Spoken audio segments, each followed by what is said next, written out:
One. Fighting games are. What is there to say about Street Fighter 4? Like, I guess the obvious is to say the rebirth of the fighting game community. The fighting games are the start of esports, I Yeah. guess. Well, I mean, I don't know. I feel like Marvel vs. Capcom 2 and Third Strike both have pretty good claims to that, too. Marvel 2 and Third Strike, Marvel 2 more so, I feel like was a good mainstay for esports, but it was a good mainstay for tournaments just overall, and not necessarily esports, which technically there's a difference. Apparently, I don't know what that difference is, but apparently people are making a difference now, so yeah. But, like, I would, I would, fighting, yeah. I would wager that esports in this case stands for, like, being more entertaining even to people who don't know what's going on. Because, I I think mean, I think if it's you. supposed to be the corporate aspect that it used to be just tournaments run by people for the people, and now it's Capcom is paying you money to play this game. Yeah. I mean, the difference there certainly being Marvel 2 is more entertaining for someone who doesn't understand what's going on. Yeah, But Street Fighter 4 was definitely like when it started to get big. yeah. Street It, Fighter, yeah. no, go ahead. The Street Fighter 4 was when a lot of people got back into fighting games. I looked. Street Fighter 4 came out when I was taking a hiatus from fighting games, and I looked at Street Fighter 4 and I went, I'm not missing anything. I was honestly just surprised that fighting games are still being made. And then Tech 2 came out and I bought that. Yeah, Street Fighter 4 is in this kind of place where I guess we should each say, like, our history with Street Fighter 4, right? So, the first time you saw Street Fighter 4, you were underwhelmed by it, right? Yeah. But, like, when you did finally get around to trying it, did your opinion change, or were you still like, I think this is an overrated fighting game? When uh, when I first got to actually play Street Fighter, because I own 3 copies of this game. I own Vanilla for PC. I own, so it's not like I didn't give it a chance, but yeah, I own Vanilla for PC. I own Super Street Fighter 4 Arcade Edition for Xbox, and I own Ultra Street Fighter 4 for PS4. And I think I first played it as Arcade Edition. Well, technically, I first played it as just basic vanilla Street Fighter 4 for PC, but since my PCs are never good enough to run anything on high priority or anything like that, high quality, the game ran at, I think it was 30, it looks 30 FPS without backgrounds. It was just the characters in a black box, and I was I felt that it wasn't really fair to judge the game on black box fighter, so I reserved judgment on the game until later when I got Arcade Edition with gold, and I've been playing Tekken Tech 2 for I don't know, like half a year, maybe 2 by that point. And yeah, when I first tried out Street Fighter 4, my initial thoughts were, yeah, I now remember why I don't play Street Fighter anymore. Because I had this thing around that time, and it still kind of lingers sometimes, where I was like, well, 3D fighting games exist. 3D fighting games are fun. Why don't people just switch to playing 3 or making 3D fighting games? It seemed like Capcom was stuck in the freaking arcades. And then I played Street Fighter EX, and then I played Samsho 64, and then I saw videos of Samurai Showdown Sen, and then I then I understood. Because like Street Fighter EX, you can make an argument for it being enjoyable, not necessarily competitive, but enjoyable. Yes. Samurai Showdown 64 was a tech demo, from what I gather, and And we're then not even getting into Mortal Kombat's experiment with 3D yeah, 3D fighting, because, oh boy. and then Samurai Showdown Sen is just Soul Calibur, Heh. like genuinely just Soul Calibur. You know what? KOF Maximum Impact at least looks interesting. I'll say that for that one. I mean, most of these flopped things to me look interesting. Like I would honestly try out Samsho Sen, and you can still actually buy it on the Xbox store for Heh. $10. Ha! It's not backwards compatible, and I don't have a 360 anymore, so Oh, I see. that's the reason I don't own it. But like yeah, Maximum Impact I would give a chance. Freaking Samsho Sen, I would give a chance, even though it's probably pretty shit. I didn't see too much good about it. Like for example, Galford, you know your main, yeah, Yeah. Poppy doesn't exist. Oh, he would take up too many assets. Well, I don't think it's the assets. I think it's the like it would have been too like logic intensive to program in on second player or whatever you want to call it. Like you would actually have had to make Galford into a puppeteer character at that point for it to function Yeah. properly. That would just use Poppy as projectiles and nothing else. I'd have gone for the latter, honestly. I mean, they could have done that, but then it's like a balancing thing of, well, Poppy isn't really good then because you can just sidestep. But yeah, and then what other freaking failed 3D fighter was there? DC versus MK Universe. Yeah, that kind of counts as Mortal Kombat.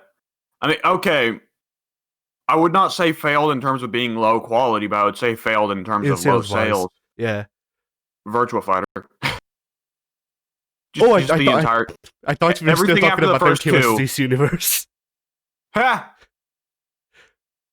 I mean, there's at least one thing MK versus DC Universe did okay, which is they tried to have a cinematic story. Look where it got us, but at least they tried.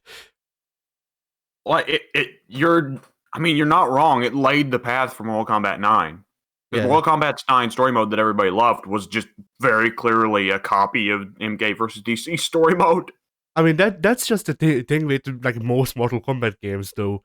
Like even the 3D era, even though we shit on it because it looks really janky and isn't particularly fun to play out. Otherwise, if you don't know the hidden tech, but even those games didn't flop because they just didn't sell or people disliked them. Those games kept Midway going while Midway was bleeding money out of like 15 different holes and their asshole. Oh yeah. And then Midway just took too many blows and then died, but They've spent too much money on trying to make Car Spy or whatever. yeah, something like that. So like even those games, there's an argument to be made for them being enjoyable to an extent. And I mean, Hard Combat is probably the best thing I've seen about modern Mortal Kombat. Ha!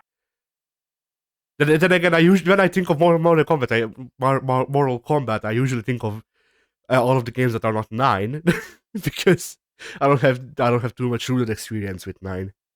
But yeah. So SF4. You got more recent experience with it, or are you just gonna go ahead and stop at? Yeah, I didn't like it because it's not 3D fight. Well, I mean, I did go back. I did learn. You know how I learned? Uh, I don't know. Okay, whatever. I'm But lost. for whatever reason, I was thinking of FADCs. I was like, Oh as a yeah, word, and then I was like, okay, deconstruct that so we can say the whole thing. Flash attack. Wait, no, that's wrong. And my mind just stopped. But yeah, focus attack dash canceling. The way I learned how to do that? no, I don't. What a like literally. I think it was after a podcast or something. It might have been one of these podcasts.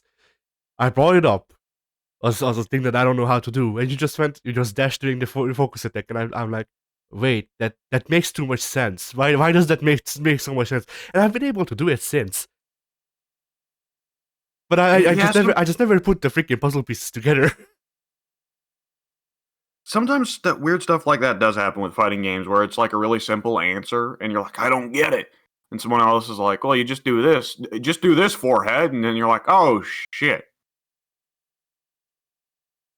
I will I am curious. Do you agree with me that focus attack dash canceling is a very, very awkward way to handle Roman cancels? Yes, Roman cancels should be Roman cancels. They should be a three button input, or at most four-button input where you put it in during an attack and it cancels. Like the thing with focus attack dash canceling isn't just that it's like the it's not the input itself that really makes it awkward. It's the fact that you have to dash after it as well. Yes, it is. Because like And for some, yeah. for like Dudley, there are Dudley combos where it's like, oh, do this, do his sweep, and then focus attack dance cancel, dash out of that, then do the dash uppercut. And it's like, that's dashing 3 fucking times. I mean, I do that sometimes just vanilla, but like the thing with me and not being able to do it is just that like it doesn't seem natural to me just having to like okay, I do a shoryuken, all right, in the first, I don't know, like 5 frames, if I do a focus attack, then I don't actually do the shoryuken, but they still get hit up. Okay, I do the focus attack. Oh, I need to dash, but the dash only registers if you do it in these frames.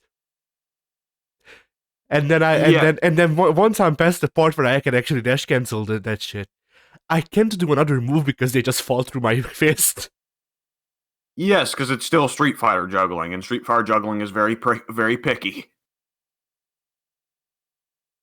And that whole thing about like the specific frames, like that was one of the big parts you can tell wasn't a focus going into Street Fighter 5 was just getting rid of any kind of 1 frame or 3 frame inputs. And I mean, FADC is probably not a 3 frame input or a 1 frame input. It's probably more generous than that. But you can tell that when they were bringing in V trigger cancels, that they're like, let's make it like FADCs, but not such a pain in the ass. I can't comment on V-trigger cancels because they've been removed from my character.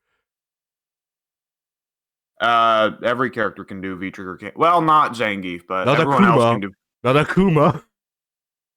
Why doesn't it? Isn't his V trigger like he does a taunt and then returns to normal? It was too strong. I'm not joking. They removed the ability to freaking V-trigger cancel as Akuma. It was in one of I the do patch not notes. believe you. I am turning on my copy of Street Fighter 5 right now because I do not believe you so hard. I think V-trigger 2 can be cancelled. I'm not sure of that one. The first one can't. The first one just cannot be cancelled out of a normal move, I think. Maybe not even a special. I forget. Okay, let's keep talking, and I'll check whether Akuma can V-trigger cancel, because like that is a fundamental tool for every character on the roster in that game. I feel like I remember hearing about that one, and then I checked it, and it was just true. they actually like they made him unable to cancel. I just like it might have been both. I think it was just the first one. I'm going ahead and checking. So I think one thing that needs to be said.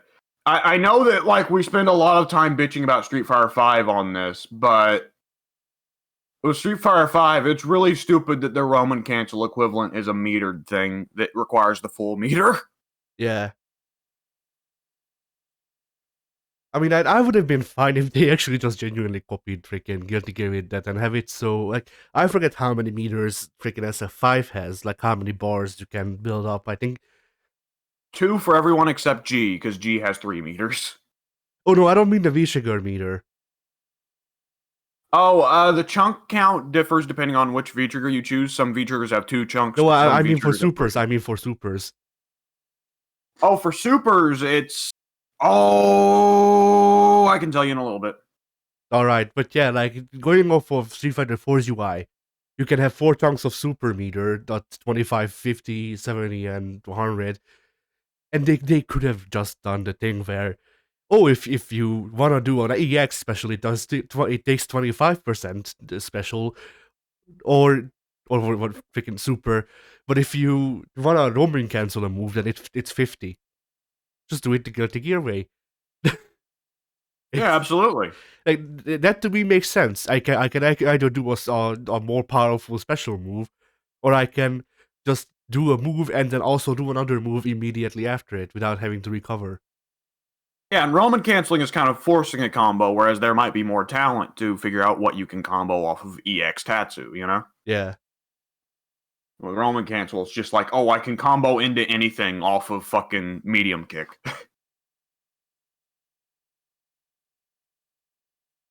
So there's one meter talk thing that has to happen with Street Fighter 4. Ultras. Ah, yeah, they exist. So for my part, while I get the idea of the mechanic and using ultras always feels satisfying, the ultra meter does feel like a very forced comeback mechanic. Yeah, I mean, there is a way to strategically build Ultrameter and also not die in the process. Yeah. Which is to say, if you actually use focus attacks in your repertoire, which if you're But playing, focus attacks are so gimmicky unless you're doing FADCs. yeah, I mean that's why I just stopped playing the game for a while while we were getting ready for this podcast, because like the thing is, I can have fun playing a fighting game in many ways. Freaking doing Okizemi with focus attacks so that I can build Ultra Meter so I can do a cool Ultra combo isn't really fun after a while. It's also one of those things of like forcing everyone on the roster to do it is really silly. Because I mean, there are certain characters on the roster whose kits are more dependent on focus attacks than others, right? Because Hakan, if Hakan is oiled up, then he can move during his focus attack, so that makes it a pretty important part of his kit. But for Ryu, it really shouldn't matter that much. Yeah. Like, focus attacks are a weird mechanic because they're kind of roaming cancels, but not really. They're also kind of third strike parries, but not really. Yes. Oh my god, I hate how the AI sometimes will use the focus attack as a parry. And it's just like, how the fuck did you time that? I mean, that's all red focus attacks are, though, dude. I know. And I have yet to figure out how you actually trigger a red focus attack, but that's another question. Okay, two things. Street Fighter 5 has 3 meter chunks on the super meter. Akuma can absolutely V-trigger cancel with V-trigger 1. I'm about to check with V-trigger 2. Alright. I just V-triggered canceled out of a Shoryuken with him. Okay. They might have reverted that then. Because I remember for one patch, a couple of patches back, that was a thing, but that seems like a decision that they would reverse. Heh. Yeah, it's one of those bounce decisions that if they did do it, it'd be really stupid because part of Street Fighter V's whole thing is let's make things more digestible for beginners. And it would really confuse the shit out of beginners to have Akuma be the only character besides Zangief who can't V-trigger cancel. And Yeah. Zangief has a much more obvious reason why he can't V-trigger cancel. Because his V-trigger itself is an attack. Oh, yeah. I mean, I think he can V-trigger cancel with both V-triggers. Alright. If it did happen, then it might have been reverted, because I think it was like after Akuma got like a real big win at the tournament, they were like panic nerfing him.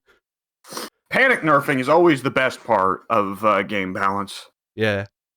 Especially when they just do it so hard the character is completely non-viable. I mean, hey, they can dominate the competitive scene if they don't exist. Yeah. That's a real fucking sledgehammer way of handling it. Okay. So Street Fighter 4, I do want to say there are a couple things I play Street Fighter 4 and I'm like, oh man, I miss this being a thing. And the obvious cheap shot is neutral being a thing, right? Yeah, and Dudley. And Makoto. And Dudley. And Makoto. And the twins. And like 90% of the cast, honestly. We can talk about the roster because, like, while I was playing it, obviously Rufus is like, cancer. But I was like, you know what? I can get over pretty well everyone else on the roster except Rufus. I'm the other way. Like, I went in thinking, oh well, I'll only list like a couple of characters. No, actually, really no. Really? Yeah, because I tend to hate characters because of how their AI behaves as well, and it's residual. I still like. Oh, Like the reason I hate Vega is because of how he was in Street Fighter 2, and I'm not sure if that's going to change. Even though, like, I try to give Vega chances, I really do, but whenever he does like a freaking an air flip, I get non flashbacks. So it's hard with that shit. But like, I don't know. It's also a part of it is also I feel like robot envy.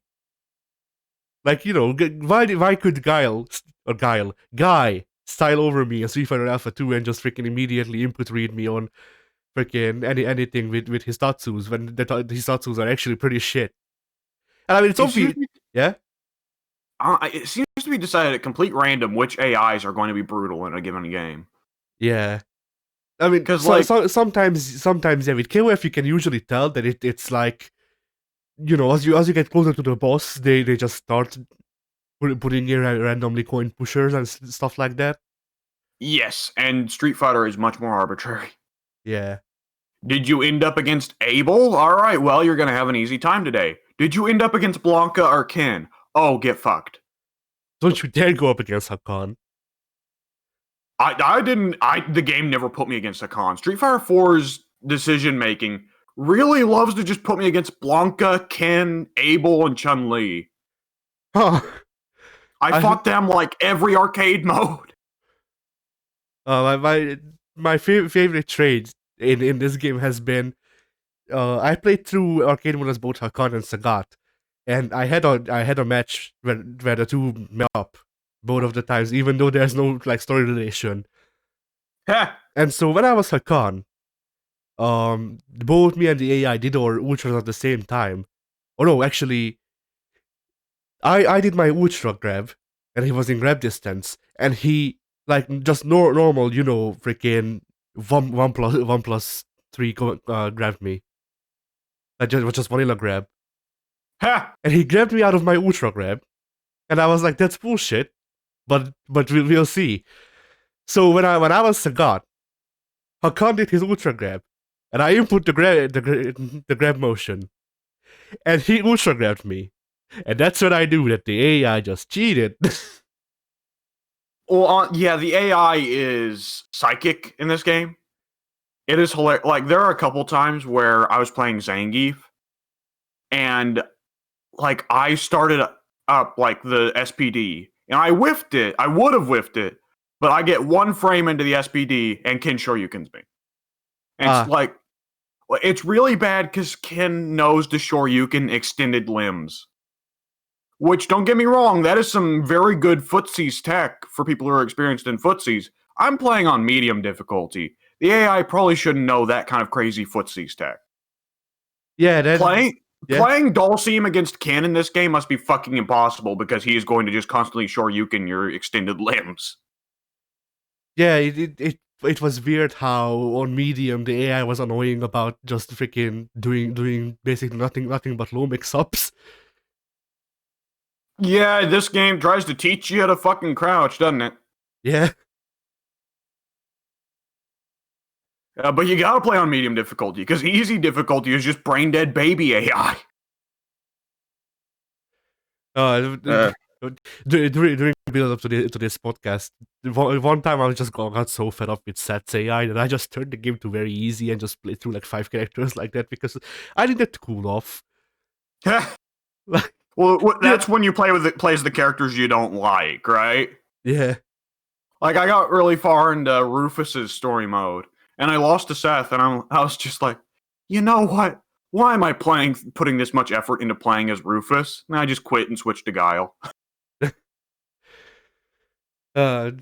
Because like a man can only spend so much time getting Shoryu SPD mixed up. Oh my god, Seth is hilarious in this game. I mean, I think Seth's easier to figure out than some SNK bosses, but he can be like, Seth is more as-holish about it, really. It's the fact that he can EX teleport into EX SPD for like a 1 frame command grab from full screen, and it's like, what the actual fuck is this? Yeah, like, that's the thing, like, Mizuki has a super that does damage on all of the screen. Not as annoying as Seth. Units. Gurnets, Kokodeska, teleports. Freaking just one frame can grab you out of the air and hit you with the freaking Hakuretsukeku. Not as annoying as Seth somehow. We don't even bring up Rugal because Rugal compared to Seth is fair play. Omega Rugal. Maybe not 2002 Omega Rugal. I haven't fought him. Seth is. It's annoying when you do lose to Seth because you sometimes get such easy wins over Seth that you feel like, oh man, what the fuck was I doing? I just lost to Seth, right? Yeah, like the thing with Seth is that once you fought him for like 3 times, even on medium or hard, or like you figure out his loops, and that's what annoys you. Not that you lost, it's that well he was just doing nothing but freaking crouching heavy Dazim arms and then doing teleport into SPD combos, but then the game bent the rules enough for him to grab you out of the air somehow. It's not even like he's not playing the proper way. It's just that he's psychic and can read your inputs, which is obviously not a good way to teach people how to handle something. I think there are some ways where it teaches people to handle some things of like, maybe you shouldn't jump on Ken too much because Ken is very sure you happy even when he's in a player hands. But there's some stuff that it's like, yeah, you shouldn't have to worry about people shore youing your toes when you kick, you know? Yeah. That also things like, with Seth's kid specifically, if Seth teleports, you can wake up and start teabagging you, which he has done with me, by the way. But Yeah. if Seth teleports you and you're about to wake up and starts teabagging you, you have the choice of standing there and getting SPD'd or jumping up and or backwards, and he just Shoryukens. He just Shoryukens Yes. you. That's it. Yes, he has a very brutal loop like that. You have to figure out, like, is there something my character can do to get out of SPDs that isn't jumps? And for a couple characters like Akuma and Blanca, it's easy, because they both just get invincible dashes. But there are some other characters where it's like, fuck. I mean, sometimes I got lucky and just freaking, like, one frame through him with the freaking the normal grab input. Yeah, if you're playing Zengi for Hugo, your best bet is try to throw the thrower, you know? Yeah. Which, by the way, Seth does not know what the fuck to do about Hugo, because I just kept pancaking him, and Seth just kept taking it. He didn't even do wake-up Shoryus to get out. Every time he woke up, I just Oki pancaked him. Oh, so he wasn't broken in my game. Okay. That makes sense. So now, alright. Like, the only command grab character who has a rough time against Seth is Hakan, and that's because Hakan has to keep applying oil. Everyone else can just loop him. T-Hawk is real fucking brutal about it because T-Hawk's air maneuverability means that he can't be Shoryu'd. Yeah, that's the thing. T-Hawk is an asshole. He doesn't count. Yeah. I love T-Hawk. He's the worst. He's a fucking menace. Yeah, now you bring him up, T-Hawk was actually one of my worst enemies. Like, Hakan and T-Hawk together were like the two command grab characters where if they came up, I was like, well, shit. We have to freaking ice skate up hills again. Hakan's an interesting one to go up against because he's got like most command grab characters. Their command grab is like 1 frame or 3 frames. It comes out quickly enough you can't counter it. Hakan's is relatively slow, but it's got the biggest range in the world. Yeah, there's also the thing of like if you try to counter with it's once again lose back to the input reading stuff. But like if you try to counter his ground grab, he instead of doing the ground grab, he goes into the running grab, which grabs you out of the air as well. Well, here's the thing: the running grab is high; it misses people who crouch. Oh. Yeah, I found that out while I was playing Hakan because the AI kept just crouching under it, and I was like, okay, that you only learned that lesson once. I did not know it caught people in the air, though. That's actually pretty cool. Yeah, he basically used it to show you whenever I fought him. Okay. I was wondering what his anti-air tools were, because a usual part of the command grab character kit is some kind of anti-air, and I didn't notice any for him. Can I just say, this game, I love command grab characters. I do. This game's got too many goddamn command grab characters. And we say this. All Street Fighter V is currently command grab city, but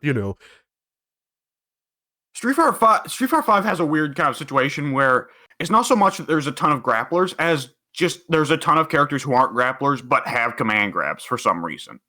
Yeah, true. Fucking Balrog has a command grab now, and it's like, what? And yes, I do know that they gave Balrog a command grab in Omega because Omega was blatantly just Street Fighter 4.5. Oh my god. Yeah. Like, we got Zangief, Hugo, T-Hawk, Abel, Hakan, Makoto, Seth. Like, sweet El baby Fuerte. Jesus, that's a... Yeah, El Fuerte. El Fuerte is also kind of a command grab character. El Fuerte is Shri Ramon. Let's be real. Yes, he is. That's exactly what I thought while playing him. Oh, man. Like, and it's... El Fuerte is one of those bad cases of, I hate this character, but I love his gameplay style. Because it's the most brutal... I just flat out hate him. I don't like playing Ramon either. I think Ramon is let down by how he plays. I'll just go ahead and say for El Fuerte is a weird character in that he is entirely built around having the most brutal mix-up in the game, and he has nothing else. He is otherwise a mediocre character, but a brutal fucking mix-up. Yeah. Because that dash he has can be linked into a overhead, into a throw, into a low, into a mid. He can stop. He can turn around and run the other way. I mean, I don't know, because it only seems a slight bit more versatile than what Abel gets. And Abel also has a normal command grab and actual moves. Can he combo? Can Abel combo his Rekka into an overhead or a throw? He has two throws out of it. One of them is just a normal throw. The other one is, I think, like a pop up. Ah, okay. Yeah, this was definitely Abel and El Fuerte definitely feel like they were a bit like, what should we do for a new character? Well, how about just tons of mix-ups? Which admittedly is the same thing NetherRealm's been rolling with for every character they do, so... Also, if we can go into Omega discussion for a bit, I just want to note that Omega Abel is immediately and infinitely better than Vanilla Abel, just because of the fact that he's basically Clark. I remember hearing something about him getting the shoulder charge A or something like that, but that's about the extent of it. Yeah, he gets a charge A. His normal super, which is freaking Breathless or soulless? No, those are his ultras. Oh, heartless? I think that's what it's called, but yeah, his normal super is the gigantic pressure. And Omega said gets the gigantic pressure on a Hadouken. Nice. It's just a normal move now. EX gigantic pressure is this weird freaking thing where he throws them against the non-existent wall, like he doesn't even run to the wall. He just acts like he does. Starts punching them, throws them up into the air, and then jumps up and does a freaking like cartwheel with them. Oh yeah, that's always been his super. They just gave him that as a special now. It's his EX Hadouken. That's wild. Yeah, then, Street Fighter Omega, they were definitely playing around with Street Fighter 5's idea of turn old supers into EXs, weren't they? I guess so. Because what otherwise his Rekka ending, because they removed his Rekkas in favor of giving him his Rekka endings was just normal moves, and I don't think they do less damage. That's certainly an idea. So yeah, Omega Abel is just a lot more fun to play than normal Abel because he actually has moves. Yeah, Omega mode is just a really interesting idea because, like, I guess the whole thing going in was we're not really going to support this, but it's just a bunch of wacky concepts. Try them out. And some of the guys really got fucked. Ryu got screwed. He gets a couple new target combos. He gets 3 third strike parries, but it's really awkward to do. Yeah, I played Ryu, Omega, and I played Omega everyone just to make sure that I can see if I can find anything. And no, not really. I mean, some of the characters, yeah, but like Ryu can I notice some difference? But Ryu, freaking Dan. Didn't Dan finally? Yeah. Didn't Dan finally get Ryo's punch rush? It did. So now he's got most of Ryu's iconic moves. Ryo's, excuse me. Yeah, from what I remembered, he actually has that in SF5 just normally now. So yeah, Yes. Oh, I'm trying to remember what there. Omega mode is amusingly low budget in some places. I feel like we should note that. yeah. Did you? Zangief's new stomp is very blatantly just his low kick being rapidly repeated, which cracked me up. I didn't find his stomp, but I managed to do like on EXSPD, and that one like they stitched together the slap them on the shoulders animation from the power bomb, and then it goes into the SPD, and that looked really bad. I'm not sure if that's the actual EXSPD animation or not, but it looked really bad regardless. That is a weird idea. I mean, it makes sense that he would set it up the same as a power bomb because it is a pile driver, but like, you know, it Yeah. doesn't. It like 1 second they're in the head between the legs. Bless you. They're in the Thank you. head between the legs freaking position, and then the next one, Zangief is jumping up with them in his freaking like shoulders. So yeah, Oh man. And while we're on the note of Zangief, here's something.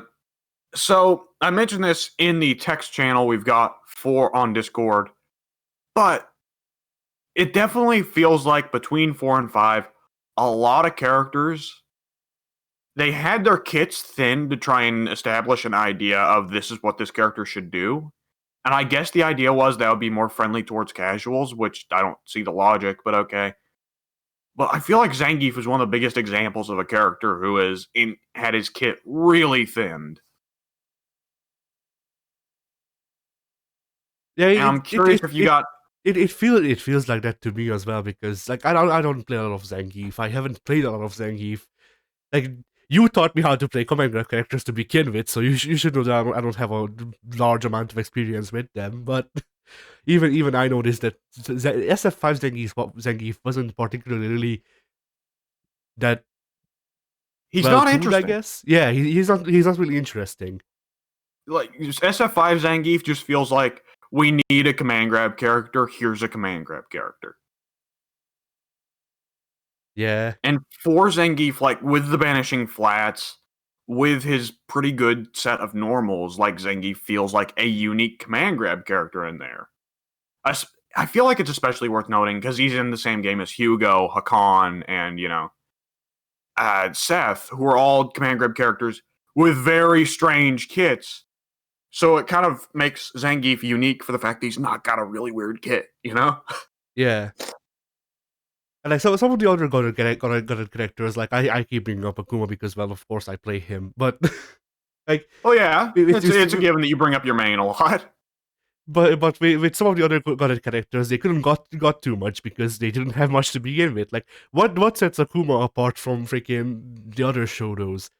Zanku Hadoken, Ashura Senku, and freaking what else actually? Like aside from supers, I mean. I mean, the back half Oh, circle Hadoken doesn't even really.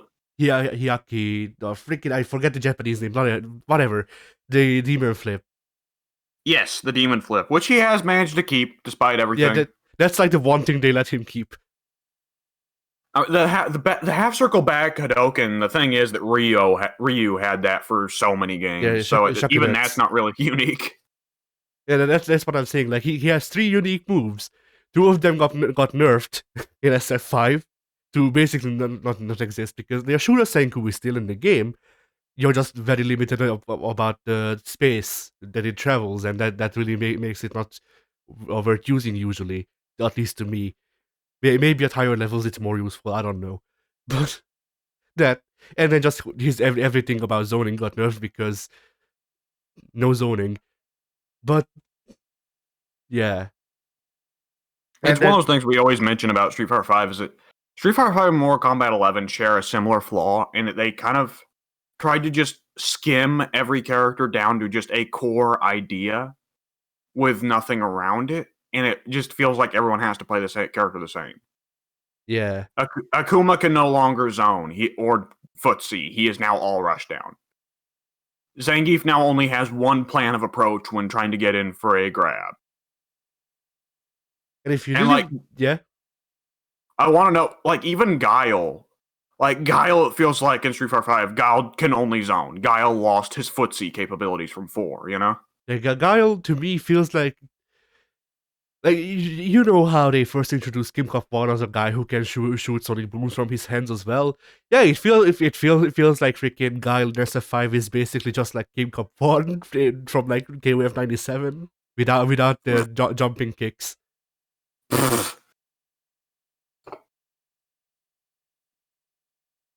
Hmm. I don't actually remember if he had the jumping kicks in that game, but oh well, whatever. What character would you say is the worst for getting the end? Because I would Judy, say Judy. Jury. Oh yeah, Jury. Yeah, Jury got it hard. I was going to bring her up, but like I was going to segue into her. Like you want to talk about gamed characters. Judy barely exists, and she does barely exist. Yeah, that's talk about ruining a good thing, you know? And they didn't even waste time ruining the good thing because like already in Omega mode, they removed all of her kit aside from Cartwheel, which I don't know if she has in freaking 5. She probably does, but Yeah, she still does it. She still has it. Yes. but like that's all she has in SF4 Omega. And the weird thing is, you know how in SF5 if you do a Hadoken input or like you try to do her zoning stuff, then she just you need to do it twice to actually do the projectile. It just remembers that you did it once.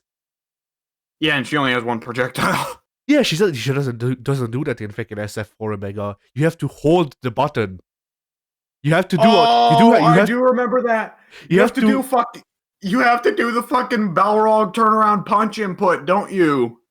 I don't know what Barlow's turnaround punch input is, but like you have to do you have to do a Hadoken input. Press the button in, and then not let go of that button for a couple of seconds, and then once you've charged it, then you let go and the projectile comes out. Well, shit. At least Street Fighter 5 improved on that. Yeah, It, it's the it's one of those things of like Jury was kind of a Shoto in 4. So I guess they're like, well, we want to make Ryu unique. Because one of the definite you can tell with 5, part of the big idea was let's make all the Shotos wildly different. So I guess they had to hit Jury because they just didn't want Jury to be a Shoto anymore. But yeah. It's also one of those things of like Jury was far and away the top new person out of 4. Like Sea Viper got a little bit of approval, but other than that, Jury was by far like everyone's favorite new character. And it really feels like 5 was just like, let's go ahead and throw that shit out the window. yeah, kind of. I mean, the thing with Jury being the most well received is that Jury was the coolest. She had a great look. Her personality was in it for the Her, hornies, and her voice acting is a big part of what she is. yeah, like she's female Majima. She is that sort of crazy archetype, and people eat that shit up. I do think another mistake they made with 5 Jury was making her out and out a good guy, right? Because isn't Yeah, she a good guy in 5? Oh, okay. I Because think I think she is. 4 left you kind of questioning of like, okay, well, obviously she's some kind of sex freak. How far does this rabbit hole go? Do we want to know how far this rabbit hole goes? Oh Uh, boy! And so instead, they made her shit and gave her a bunch of sex costumes in 5. Yay! yeah, it's really a shame what they did her costume in 5 because like you know how they gave everyone furry costumes in with Ultra Street Fighter 4. Even Yes, they did do that. I don't own those costumes, but I do remember seeing them. I do own those. Jury's furry costume is better than her new outfit I mean, because some of the characters I saw them and it was actually okay. I don't remember whose. I mean a couple of them are good for different reasons. Like Adon's furry costume is just so funny. He looks so bad. Oh, he's a bird, isn't he? No, I think he's either supposed to be a lizard or like a dragon or something. But I don't know. But he When the has obvious choice should have been a jaguar. yeah, and he has like this faceplate, and the faceplate covers his eyes. So the faceplate has eyes painted on it, and it Oh just my god. it stares deeply into your soul. It's the best. I mean, Adon was always a freak, so it works. Yeah, it works with him, and that's why I like it. But Jury is like this. Jury is the sexy cat because, of course, Oh and yeah. yeah, and I Wasn't mean, Rio a wolf? I think he was. I'm trying to remember what the stupid ones were. I don't know. I do know that the John outfit I use is his penguin outfit. Awesome. Yeah, a couple of characters locked out on their furry costumes, and then there's Dan. Yeah. Dan Dan, should always get the shittiest costume. I don't know. I feel like we could have given Rufus the worst one. I don't know what his outfit is though, so I don't know if they did. It better Rufus's should totally be a whale. I know it's the obvious joke, but oh my god, I always just remember Street Fighter Cross Tekken making Bob and Rufus rivals, and I was like, boy, there could not be a bigger contrast, could there? A I fat character who is a complete joke versus a fat character who may be one of the strongest characters in his given universe. I'm still kind of pissed about those pairings because they went Steve Fox uses hands, can kick, give him a kick character, Horang, and then like I don't know. To me, Horang is just the obvious Jin Kazama team up because they've been having really big sexual tension for the past 15 years. Yeah, I feel like that was one of those things where Harada was probably wanted to hide that in Tekken 7, Horong is going to save Jin instead of kill him. Which of course loses Horong his eye, but that God damn it, that's actually the coolest plot note in all of Tekken 7, isn't it? Yeah, kind of. We can talk about Tekken 7 in 2 weeks. Yeah. But like, really, the reason that pisses me off is because Horang, I like Horang, and I like the team up of Jim and Jim Kazama. But Oh yeah. like I like Horang and Jin together as a team, and I would have liked to have them be the don't like you but I have to help you team. Also, I have my headcanon team of freaking Steve Fox and Lee Chowlan already, and I just wanted Lee to be in that game anyway. So I feel like they freaking robbed me a place for freaking Rufus. I think it's a little again, it's a thing of I think they wanted to hide future plot revelations, but Steve and Nina would have been an interesting team. Yeah, there's many teams that you could have done. I think they teamed up Nina with Kazuya. Shit, why did they not give Jin Horang? Because I was like, well, maybe they gave Kazuya and Jin a team, and that was like fatherly bonds. But no, Yeah, between those two. yeah, I feel like that would have been a joke that they would have made. But no, Nina and Kazuya were in a team. Who the hell did Jin team with? Shayu? Xiaoyu seems like the obvious one to me, but Xiaoyu might have teamed with Panda. Yeah, I feel like if Panda was in that game, then Shayu should team with Panda because that I mean, wasn't Heihachi's team member just Kuma? I think so. Yeah, I mean, that works. That's a yeah. big part of Heihachi's aesthetic is having Kuma with him. Like, I think that was actually in when Heihachi was in PlayStation All Stars. Several of his special moves were just summon Kuma. Fair enough. Was any idea of his special moves just summoning a Jack robot and hitting someone over the head with it? Sadly, no. I mean, if I had the choice between summoning a bear versus summoning a very derpy-looking robot, I'd summon the bear. Oh no, I don't mean like that. I mean, like they revisit the opening to Tekken 5 in Tekken 7, and in that we basically get to know. Oh, hey, Hachi started using the Jack robot's bodies as weapons, Ah, like impromptu weapons during a fight. Because why not? oh god, the same sequence in which it's revealed that Tekken's 3, 4, 5, 6, and 7 all occur in the space of a single year. I don't think Oh, I don't think 3 or 4 are, but like Yeah, five, 6, and 7 happen months apart, and things are kept so vague yet so well defined that I don't know what the hell months apart is supposed to mean. Because some people define months apart as like 2 months, and some people define months apart as 8 months, or maybe a couple of years can be defined as months apart. But like they didn't give enough freaking context for how many months apart is supposed to mean. How quickly exactly can Kazuya take over the G Corporation? How quickly can Jin cause World War III for some reason? Yeah, that's the thing, because like those things I think would imply at least a year. Like Kazuya can take over the G Corporation in a week because he has a devil gene. He's Kazuya. Yeah, he's Kazuya. He probably just flew as a demon into the CEO's office and then beat him to death.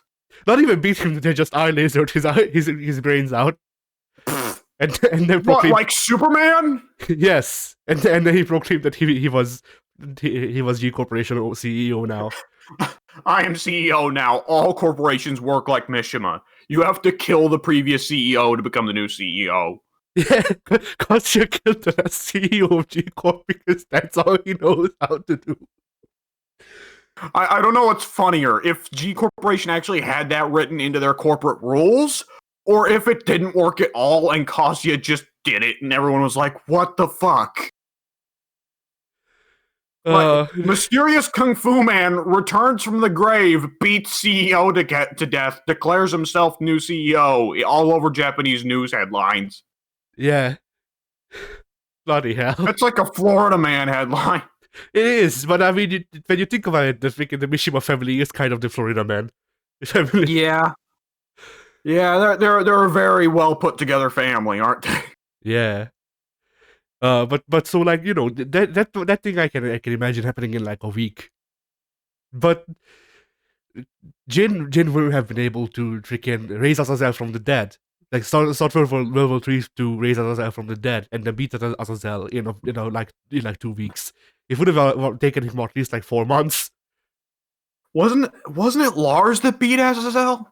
No, it was Jin. Oh, okay. No, Lars I think got Jin, or Lars wanted to kill Jin so that he can stop the war. But Jin was like, no, fam, look, fam, freaking Yeah. Fakumram, look. And then he showed Lars his plan, and Lars was like, okay, I believe you. Yeah, you're planning to kill this great big devil to selfishly just free yourself from the devil gene, but even that didn't work because you still have it. Oh, but no, it didn't work because Zafina stole the devil gene. Well, fucking Zafina, right? Of course she figures in here. Because Zafina was Jin's contact to raise Azazel, I think, or something like that. And freaking like after Jin beat Azazel, Jin just left because he thought that it was over. Zafina went in and like ripped out Azazel's heart, and that's how she has magic devil crystal powers in 7. Okay, I see. I'm starting to root for an ending for the Tekken series where Brian just gets confused and drops a nuke on like the entire world. Brian drops nuke on Japan. Guilty Gear Oh commences. no, and that's how Guilty Gear starts. Yeah. And Justice just shows up, and Justice fights Devil Kazuya, and it's super hype. Yeah. Man, I would love to see Devil Kazuya or Devil Jin as a crossover character in Guilty Gear. They could actually work. No one else, but Devil Kazuya or Devil Jin. I don't know, because there are people like Jam, and I don't think Jam. I forget if Jam's magic is actual magic or if it's just her being powerful. If it's just her being powerful, then that means that she is like. How would that mean on the power scale level? Well, if it's just Jam being powerful, then it would mean that she is like, yeah, she is pretty strong. I think it would be I think it would be a lore thing of, well, she is like burdeningly powerful, but she doesn't give a shit. She just wants to run a freaking kitchen. Is Jam the strongest human, like pure human, in the Guilty Gear universe? Maybe. Yeah. Every other character I can think of either is no longer human or is using some kind of weapon or tool. Yeah, I mean, hand to hand human, yes. I think so. Oh yeah, obviously. If we're counting everything else, then yeah, Jam is not high in the power leaderboards there. All of the main characters are going to beat her, and of course Slayer. So yeah, Slayer. I wanted to say Johnny, but then I remembered. Oh right, we don't actually know how powerful Johnny is. They never actually explained how powerful Johnny is. He's just kind of there. I feel like Johnny's in kind of the Akuma role, the side character who doesn't care that much, which in Japan logic usually means one of the most powerful characters on the cast. Yeah, I mean Johnny held off like a small army of gears alone, just by Oh, just by doing freaking Iaijutsu. So I've got to assume he's pretty powerful. But you know, if a character isn't named in anime, though, that means they're weak. yeah. I mean, I think the scene it was in the excerpt story, so you wouldn't have seen it. But there's a scene where Key, Soul, Chip, and Johnny, which yes, of course I was hyped during that part, but Yeah. yeah, I think freaking hell, I forget. I think Slayer might have been there, but he might have just been at home. I don't remember. But Would yeah, that have been the time where he teamed up with Lord Zepp, or whatever his name is? no, I think this was after it, but I'm not sure. Oh Ah, well, okay. whatever. So those for sure were going to Justice, who was resurrected and is this gigantic statue now, this big mech person. Sounds like justice to me. Yeah, and Did it have a so giant dick spike? yes, Oh boy, the, it is justice. the giant dick spike killed like 50 million people. Holy shit. But so Justice emerged from the warriors or something. I don't remember. Johnny was ferrying everyone to Justice on his ship. And then there was like this war on the streets as well. So basically, what it ended up being is Johnny and Chip hold off the smaller guys, while Key and Soul go and fight Justice. And Johnny and Chip alone stopped the entire like army of small gears that Justice was commanding. Well, I mean, Chip is the president of the United States, so that makes him Not inherently stronger. not the United States. Just did I freaking hell forget if they actually ever named the country. They're just trying to, or they just founded it. I think. Oh, the United States of Chip. Yeah, basically. The United States of Zenuf. But yeah, so that was a scene where Chip was like, jumping between people and just doing ninjutsu. Johnny just pulled out his sword, and then everything around him in a like radius just died. That sounds like Johnny. Yeah, that was a cool scene. But like that made me wonder because Slayer is pretty freaking powerful. How powerful are these characters that we actually get to see them fight? Where Slayer is not shown fighting because we wouldn't need anyone else to fight. But He just uppercuts the entirety of the city's population into space. yeah. And then he says a haiku. So to get back to Street Fighter, do we want to talk about arcade endings in Street Fighter for a little bit? Sure. Boy, there's a sharp contrast between the cast members that they take seriously and the cast members they don't, isn't there? Yeah.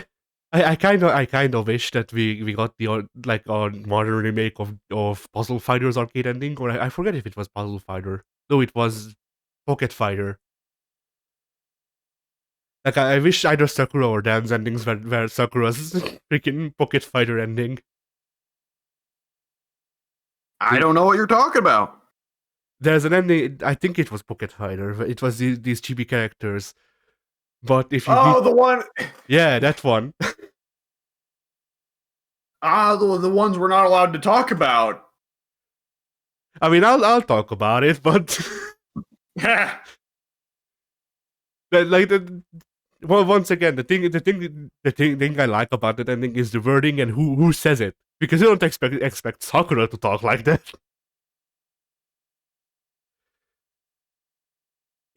She's a very big fan of Idiocracy. That's what she's quoting. Yeah. I'm trying to remember the exact quote from Idiocracy. He said, it's It's this bit from Idiocracy. The main character is transported into the future where everyone's an idiot, and he gets dragged into the doctors to check like what's going on with him. And the doctor comes in. The doctor is this big dude, bro, and the doctor sits down. All right, your shit's all retarded, and you sound gay as fuck.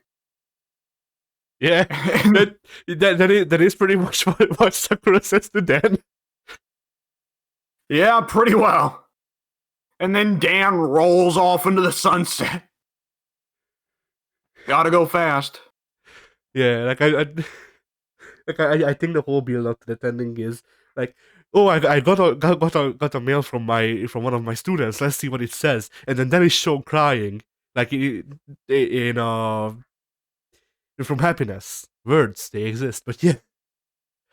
Then it's turned out to us, and holy shit.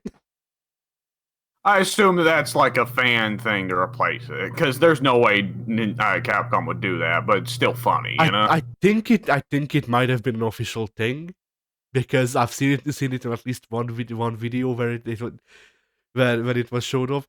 Also, Sam Show's translations weren't much better. Oh, I remember Sam Show's translations being getting real down and dirty. So yeah, that's why I think that it might have been real. I'm looking it up right now. Like I can look it up without the audio getting picked up. Yeah. So yeah.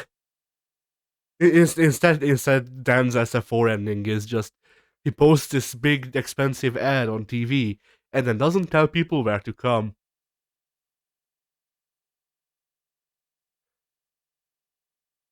Wait, just a second. Yeah.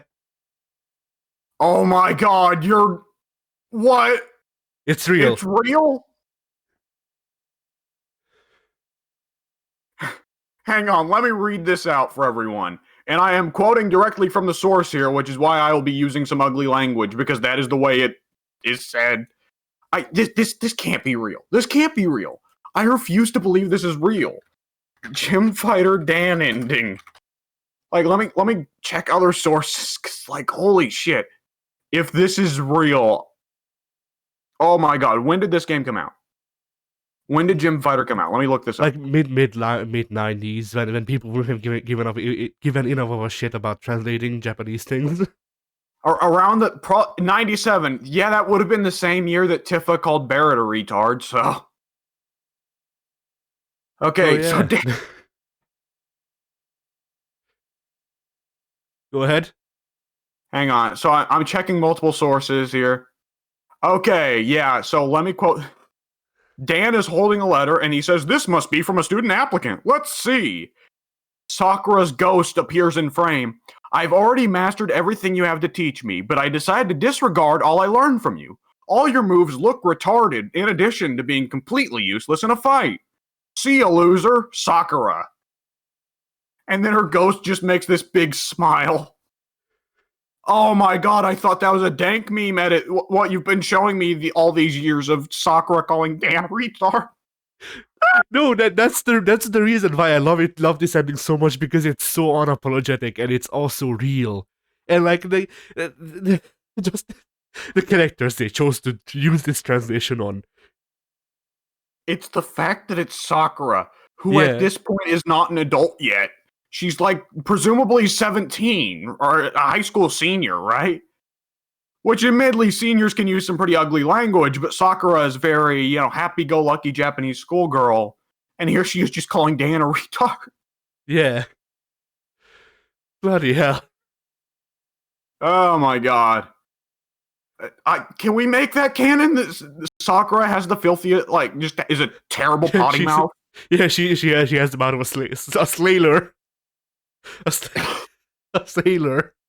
Someone modded in so that when Sakura gets knocked out in Street Fighter 4, she just shouts, "Motherfucker!" In the same way that Balrog always goes, "My fight money!" Can I just say that's one of my favorite parts of Street Fighter 4 is the stupid death quotes. Or knockout quotes. Knocking out Rolento and he goes, "My utopia!" I played the game muted because the soundtrack is shit and the freaking game likes yelling a lot. the soundtrack for Street Fighter 4. I mean, I mean, yeah. Guile's theme is a fucking classic in Street Fighter 4. Maybe some of the stages are good, but most of the ones like, I forget all of the music in that game aside from one that I just hate. I can't stand the song from the overpass. It gives me nightmares. Oh, the song from the Overpass is terrible. I also think the one from the skate park is awful. But like, there's a lot of them that like the Steel Foundry song is badass, and I like that when you do the rival fight, it always plays your character's theme, which of course brings up some classics because they actually redid a lot of the Third Strike characters' themes. So when you play as Elena in her rival fight, it does the classic "Pizza in My Head." Oh man, Yeah, you recognize the reference, right? "Pizza in My Head." I think so. Oh man.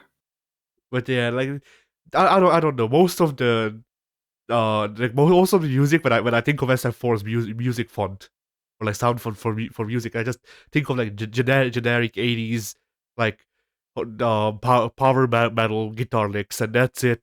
Dynasty Warriors soundtracks. Yeah, kind of. And I Dynasty don't. Warriors is always what I think of as the worst example of that. Yeah, and usually like even with games that use that I like, I don't usually remember the actual songs. Like freaking crowd fighters, actually, now that you bring it up, are very bad about falling into this because Dynasty Warriors has that. Warriors Orochi has that, and also like this electronic teaming from what I remember. Sengoku Basara is all about that electronic teaming. Most of Sengoku Basara's teams suck. like so, some of the music is nice and I like it, but like I wouldn't be able to tell you whose team it is because I don't freaking pay attention to it because even songs I like the Masamune's team is surprisingly good from what I remember. But also, sometimes you spend like upwards of 15 minutes on a level. At that point, the song is not good anymore. You're not one of those people who listen to the hour-long loops of songs on YouTube, I take it? No, I don't understand who those songs those videos are for. Just set the fucking video to loop. But then I guess most people don't know about being able to set YouTube videos to loop, do they? I don't know because it is becoming more commonplace to know how to like um pressing L and J to like skip 10 seconds and shit like that. So who knows? Oh man. Okay, so we gotta talk about Street Fighter 4. I do want to mention the voice acting in Street Fighter 4 is horribly inconsistent. Because, like, obviously, we said earlier, Juri's voice acting really sells her as a character. They got her perfect, right? Yeah. And like, there are a good couple ones that are iconic now. Like, I can't imagine anyone other than Travis Willingham voicing Guile. And Bison is just, perfect. Yes, Bison. I can't even name Bison's voice actor, but he's the same one they kept for 5, and he is just great for the job. I don't know because a lot of the characters I just switched to Japanese by default because I'm used to their all like freaking bit crunched voices and I can't change them. And even if you turn on Japanese, though, it doesn't bring back their bit crunched voice lines. Well, no, but it's still the same. It's sometimes it's still the same people doing the voices. Like I don't think Akuma's voice actor changed between the old games and now. He probably didn't. I feel like Dudley, they actually kept the same voice actor for English, because Dudley always sounded like he was actually just being voiced by an Englishman or an American, and even in Third Strike. Maybe I don't know. Yeah, I can still hear Dudley in my head. Gutter trash, Yeah, I'm trying, but there's like some voice acting in this game that's like, what the hell? Elena has the worst voice acting in the game. It's really bad. I know she's a princess, so they decided to go with, Miss Delicate Flower voice, but it is really funny in her arcade beginnings and endings, because all of her side characters are like, at least they're trying to be African, and then Elena is perfect little Japanese princess despite being, Kenyan. And it's very weird, and Elena's voice actress is just like bad anime dubbing, you know? Yeah. What? Huh? Oh, it's so bad. Yeah, and How far? Elena also has like one of the worst costumes from what I could tell. I don't have any of the Ultra characters alternate costumes. I don't have that DLC. Freaking like one of her costumes is like basically like maybe it's a thing of I don't know enough about Kenyan culture because it definitely can be that. But one of Elena's costumes just looks like what like in the freaking like 50s people would have thought of African people, and ew. Okay, so I see she's of course got a schoolgirl costume because of course this is Japan. She's got a Native American costume that has way too much going on. No, wait, that's a mod. Okay, never mind. who, As who what? modded in a Native American costume for Elena? That's weird. Oh boy, okay, I see a complete list. It's going to take me a while to get to it. Here we go. Skullgirl, yeah, blah, blah, blah. There's this African one. Most of the color palettes look pretty ugly. There is a color palette where she's done up in jaguar print, which is actually decent looking. Oh, is that the one with the like bones in it? Bones. Yeah, I remember the like there's this costume with like animal teeth or something. That's the one I'm thinking of. Yeah, that's. I don't know what that's supposed to be. I don't know. I just didn't like it very much. The body paint looks good, but the rest of the costume has too much going on in terms of detail work. I don't know. Oh, It just felt like they were like it just felt like the thing of like well obviously the African character should be in body paint and also like basically no other costumes but just a lot of shit hanging off. can I just say they gave Elena a beach vacation costume where she's wearing more than her default costume. I mean, admittedly, it's impossible for Elena to wear less because she's pretty well naked in her default attire. Yeah, But I was still, about to say that. I mean, it is possible. They just wouldn't be able to release the game. yeah. Oh Christ. I mean, we could talk for days about awful costumes in this game. Ken's cowboy costume is hilarious looking. That's the one I use on him. It's the funniest shit in the Yeah, world, ain't it? like Omega Ken is the best. He is the funniest. uh, like Omega Ken's Hadouken has been replaced by I don't even know what to call that kick animation that he does. Kikoken. I mean, it is a Kikoken, but like I don't know what to call the animation itself. I don't know what move they would have got that kick out of.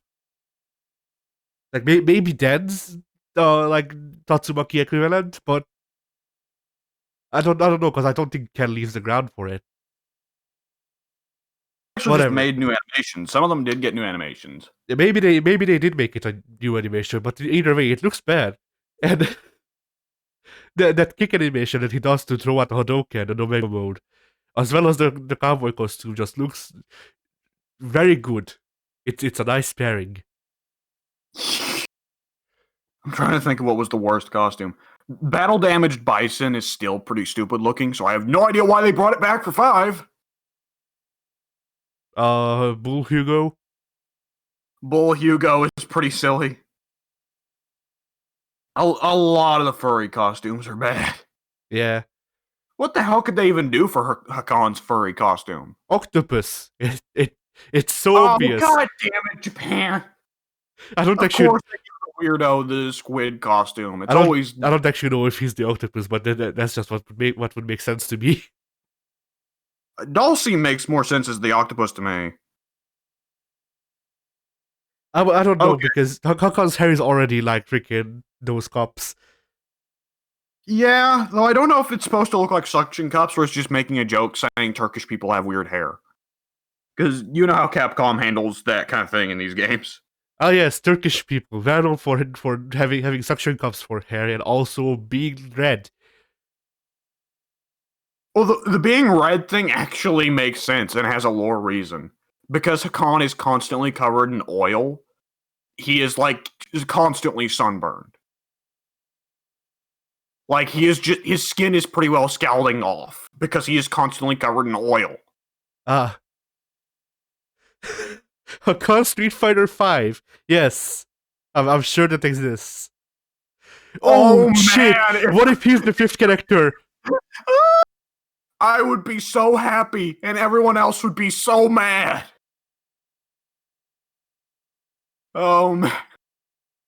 Just the salt. Like, yeah, what if the final character for Street Fighter V is just like the lamest? The final character for Street Fighter V, it's that fucking god waifu from Alpha that everyone hates. I was going to say that the final character of Street Fighter 5 is Genfu, but I think that's a Virtua Fighter character. was the ninja in Street Fighter 1 just called Kage? Kage, yes, he was Kage. Shit. I can't make that joke now. We already have Kage. The final character for Street Fighter V, Mike. If we finally get the showdown for Marok. Is one of his And endings Mike is like half his size because he's sized like an actual human. Yeah, I mean, in Balrog's ending, one of his endings, I forget which game. I think it actually might be. Ending. Yeah, the Street Fighter 1 ending Balrog has, everyone gets him confused for Mike. Oh, man. Capcom kind of wears their influences on their sleeve sometimes. Yeah. I wonder if these two black boxer characters may have perhaps been inspired by a character named Mike Tyson. Mike Myson. Mike Myson, yes. That would actually be great. That's the next boxer character for Street Fighter. What? No. What if the next Punch-Out game, they have the bicycling minigame, and during it, you run into the next boxer named Bike Myson, and you have to fight him on the bicycle? No, I'll give you one better. He has bicycles strapped to his gloves. Like just You mean the Dante weapon from Devil May Cry 5? No, because Dante actually has handles. I mean, like he legitimately just freaking like duct tapes two bicycles to his gloves. This sounds like the kind of idea Cosmic Kiryu would have. Yeah, maybe. Where were we? Street Fighter 4 arcade endings. Oh, yeah. I do appreciate that some of them were setting up Street Fighter 5 plot lines like, oh, Balrog finds Ed. Some of them are just like, oh, here's El Fuerte. He thinks it's a good idea to put chili and sumo juice and chocolate all in the same stew. Haha, get it? He is bad cook. I like to imagine that sumo juice is actually just like bottled Honda ass sweat. El Fuerte kind of makes it sound like that. I see. I feel like there's a stark difference in Street Fighter 4's roster in terms of characters I can see a redemption for versus characters that I just don't see them having any way to fix them. You know? I mean, I guess I'm in a similar way, but probably with a lot less characters in the redemption part. Jury kind of had a reverse redemption. She started off good, and then oh no. Yeah, literally, and then oh no. Yeah. Well, he's not there anymore, so hey. Oh Christ! But yeah, like I could see them salvaging Sea Viper, maybe somehow. And Sea Viper just needs more character beyond Secret Agent. Yeah, that will make her team like a Secret Agent, man. Immediate charisma boost. Abel needs to have a character. Yeah, like Amnesiac Mercenary really does not work on its own. El Fuerte and Rufus would be the hardest to pull off because they're both clown shoes in a way that's not lovable. Yeah, Like Elfwert, Rufus, and Hakan to me are the three that I don't think they can salvage. Hakan, I think they can salvage just by like Hakan's a unique kind of goofy, whereas El Fuerte and Rufus are really banal jokes. Get it? El Fuerte's a bad cook. Get it? Rufus is fat. Hakan is just, oh, he's a weirdo who's obsessed with Turkish oil wrestling. Like that still kind of fits for Street Fighter of like we've got this weirdo who is obsessed with this random obscure fighting style and is trying to tell everyone how awesome it is. And he's just this freak with bright red skin because he's constantly covered in oil. Like Hakan is really that one scene from Simpsons. Yeah. Lunch lady Doris, do you have any grease? Yes. Then grease me up, woman. And he's horribly muscular underneath. That's pretty well just Hakan's entire character. There's also the matter of like gameplay uniqueness. Because I mean, like Rufus and El Fuerte, they're both just kind of like, hey, mix-ups, and able to. Like Sea Viper at least does a little bit unique, and Hakan is an entirely unique weirdo. So it kind of gets into the question of like, in that terms of value, you know? Yeah. Because when El Fuerte, Abel, and Rufus are missing from the roster, it doesn't feel like you're missing any archetypes because of them. It feels like they're kind of already covered. Whereas Hakan and Sea Viper both kind of do things established, but do it a little different. Hakan is a very different twist on the Zangief formula, you know? Yeah. And Sea Viper has major combo. Yes. Big combo.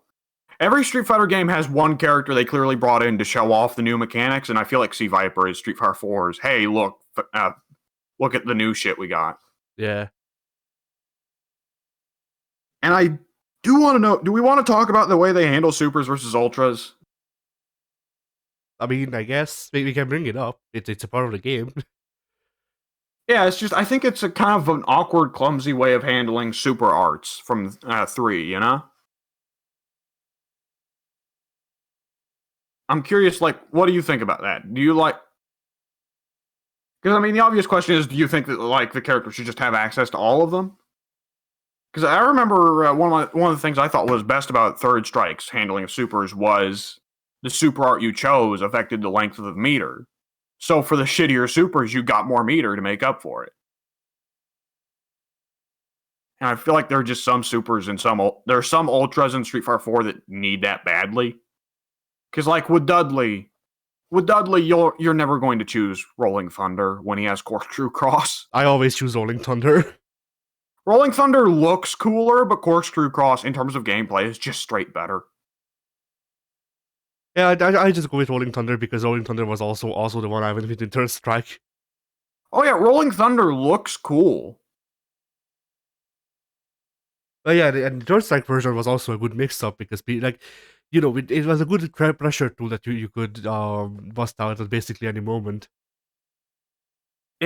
Help me here, because you might remember better than I do.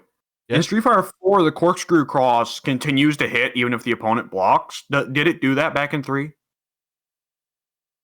I don't remember. Maybe. I remember his tornado hands, but I think that's a super in 4. Yes, it is. The jet upper, I think it's called. Maybe. And I guess, yeah, we should talk about the roster for a little bit. So it occurred to me while I was playing, like, boy, if Alex and Q were here, I wouldn't need to play any other Street Fighter after. I think more of your favorites are missing here, though, aren't they? I don't know. I don't have a lot of favorites in Street Fighter. That's the thing. Like, as much as I like Akuma, and as much as I think Akuma defines me as a fighting game player, like, you like Oni more than Akuma, don't you? Eh, not really. Oh, okay.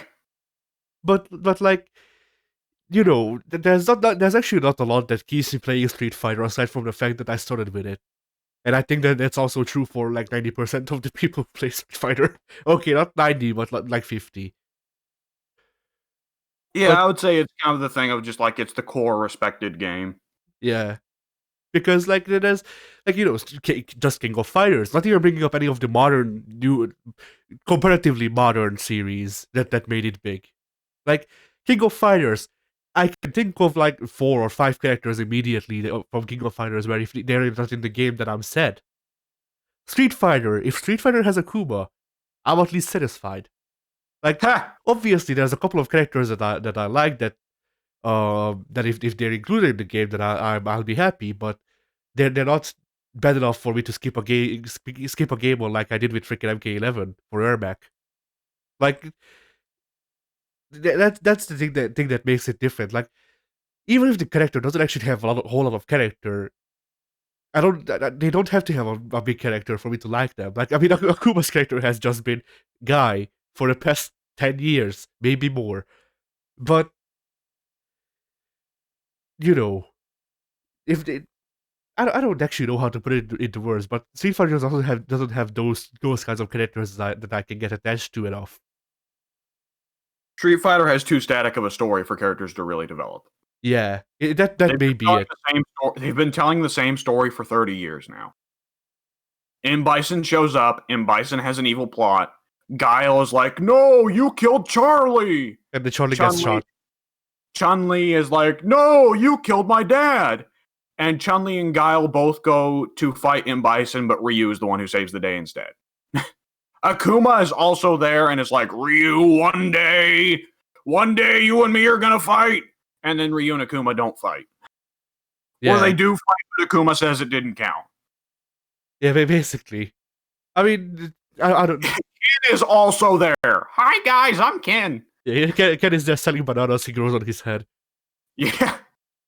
Like the thing with Akuma and like the way that story was told is SF5 is you just don't know what the hell's canon, because in SF3 and SF4, Akuma's ending was just, oh well, I'm training to be stronger, so he just comes up with new moves and then his new moves are supers in the next game, and that worked. But in SF5, his arcade ending is he beats Ryu and then he tells Ryu, hey, I guess that's one way for me. Maybe we'll do this again sometime, and then leaves. And like that's like a small enough thing that they could make it canon, but it's Capcom. Are they going to make it canon? Like, I mean, they've already had where multiple arcade endings were canon, because I guarantee you Balrog was not the one who beat Seth, because it was Jury, right? Jury was the one who beat Seth, right? I think it was either Chun-Li or Ryu. I'm nearly 100% certain that Jury was the canonical winner of Street Fighter 4. But I don't remember. I from what I remember, Seth is in the new body just because that was the only Seth body still lying around. I don't remember who beat him. Well, Balrog was definitely not the winner of Street Fighter 4, and yet his ending where he finds Ed is very much canon, because Ed is there in Street Fighter 5. Yeah.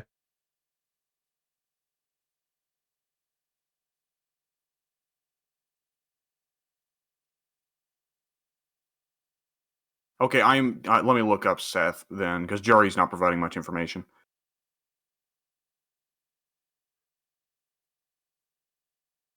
Okay, so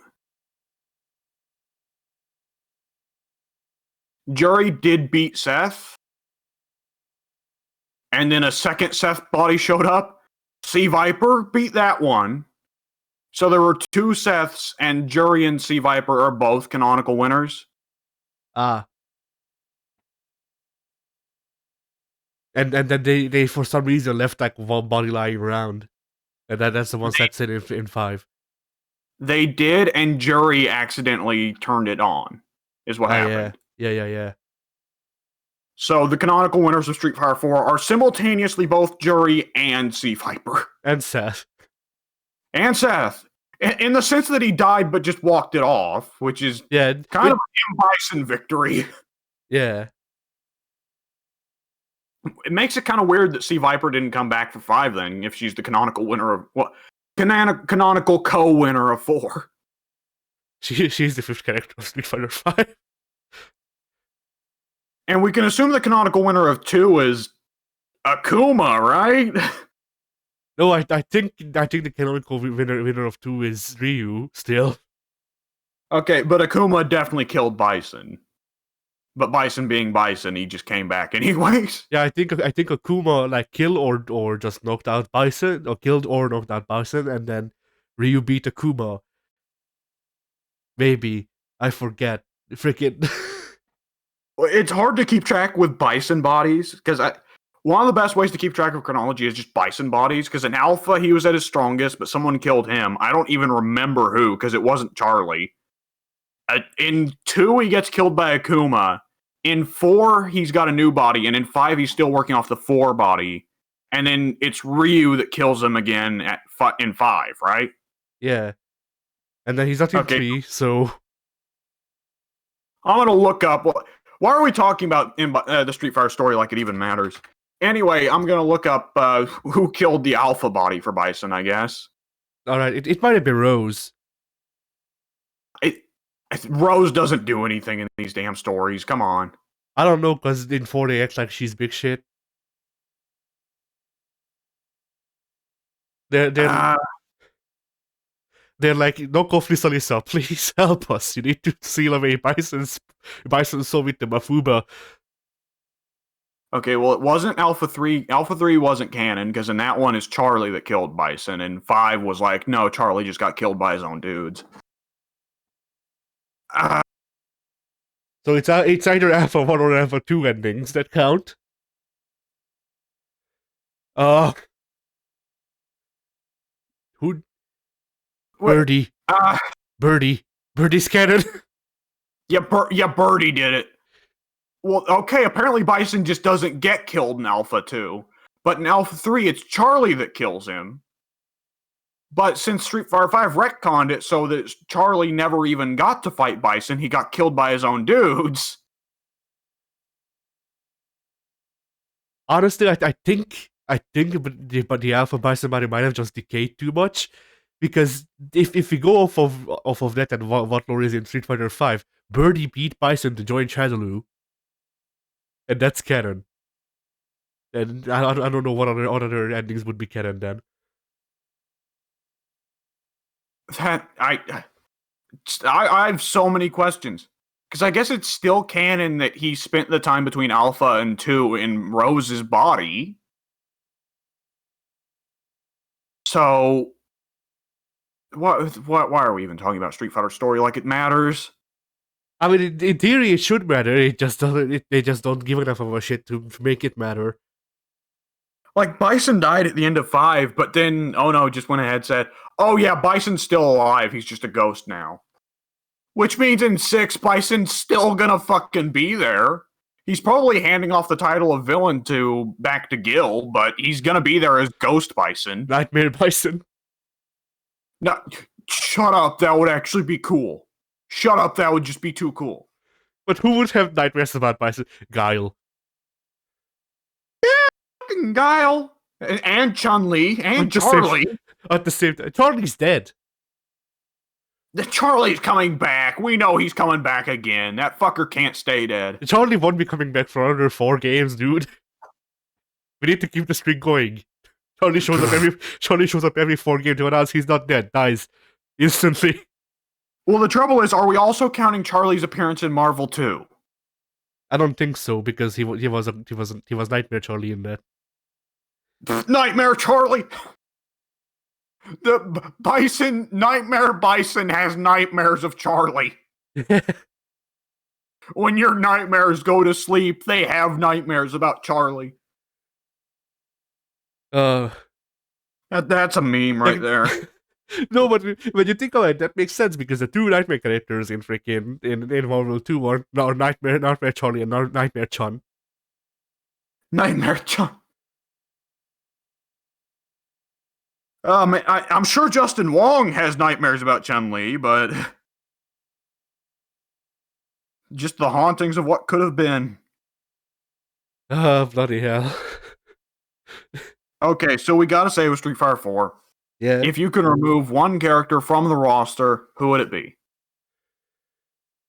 Uh, And why is it Rufus? yeah, I'm trying to think of a character that isn't Rufus. While you Rose. do Rose, okay, explain why it's Rose while I step out for just a quick second. All right. So my pet peeve is Rose is just that I don't like her. I don't like her design. I don't like her functions, and I feel like she's over pushed in the game's story to actually like I feel like she's unjustifiably pushed to the moon in the game's story. I also feel like she's a bit too boring to fight against because it's just like projectile stuff that she can do, and I mean it makes sense. But I feel like they could at least give her an uplift to make her more interesting to fight against or fight as. Like give her more um scarf moves. Who knows? Maybe they could make her like a charge character and a grab character at the same time, and make it so she can grab people with the scarf like she does in her super. I mean, Rose is like this weird case. I consider her incredibly generic. She should be interesting because she's good bison, but she's just kind of like, I am generic Italian witch. I come and give fortunes, and I just say bison is evil. You should go fight bison, and that's really all she ever has to say. Yeah, I mean the thing with Rose is that like until recently I thought that her design looked like shit and all that was well, and then someone pointed out, yo, Rose is just Lisa from JoJo. Oh yeah, blatantly. Yeah, I didn't realize this until now. And so now I think that her design is just Lisa from JoJo and she's generic otherwise. Yeah, she's Lisa. Guile is Stroheim, right? Yeah, a mix of Stroheim and Polnareff, I think. Yeah. And of course, the size of Guile's hair changes wildly between games. I noticed Guile's hair is not nearly so crazy in 4 as it is in 5 and 2. Yeah, he's been growing it out. That would actually make sense. Honest. Street Fighter 6, half of Guy's character model is hell. Oh my god. Just he he gets a new headbutt move. It has like it covers half the screen. Anyway, how big would they have to make Gau's hair until people started talking about how they're just copying Benimaru? Well, they're never going to say that because KOF isn't nearly the big franchise Street Fighter is. True. In the West. In North America and Europe. Not even in Europe, or like in Europe it's fairly well known. It's not as big, but it's fairly well known. I think it's more known than in North America. Yeah, probably, yeah.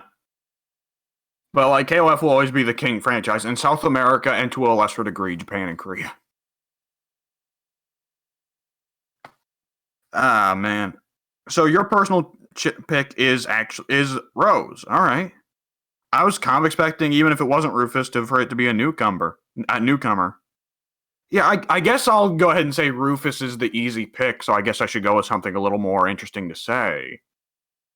Huh. Yeah, my thing was just picking between Rose and Guy for similar reasons. Huh. Like they're usually so like Guy is more annoying to fight against sometimes when the AI decides to be an asshole, and they're both not the most interesting to play as. But I just went, yeah. Is it 90% of Guy's character either Rose Pliz or Cody Pliz? No. Guy's character is Rose plays, Cody plays, or Justice. Ah, Justice. I forgot about Justice. Yeah, the Justice plays. Lower your big spike. But like playing through as Guile. I keep calling him Guile. I keep trying to correct myself to talk about more interesting characters, but yeah, like that is a deep insult when you say Guile's a more interesting character. I love Guile, but Guile is very blatantly just America, you know? I mean, at least gameplay-wise, he's more fun to play to me. Oh, yeah, absolutely. No fucking kidding.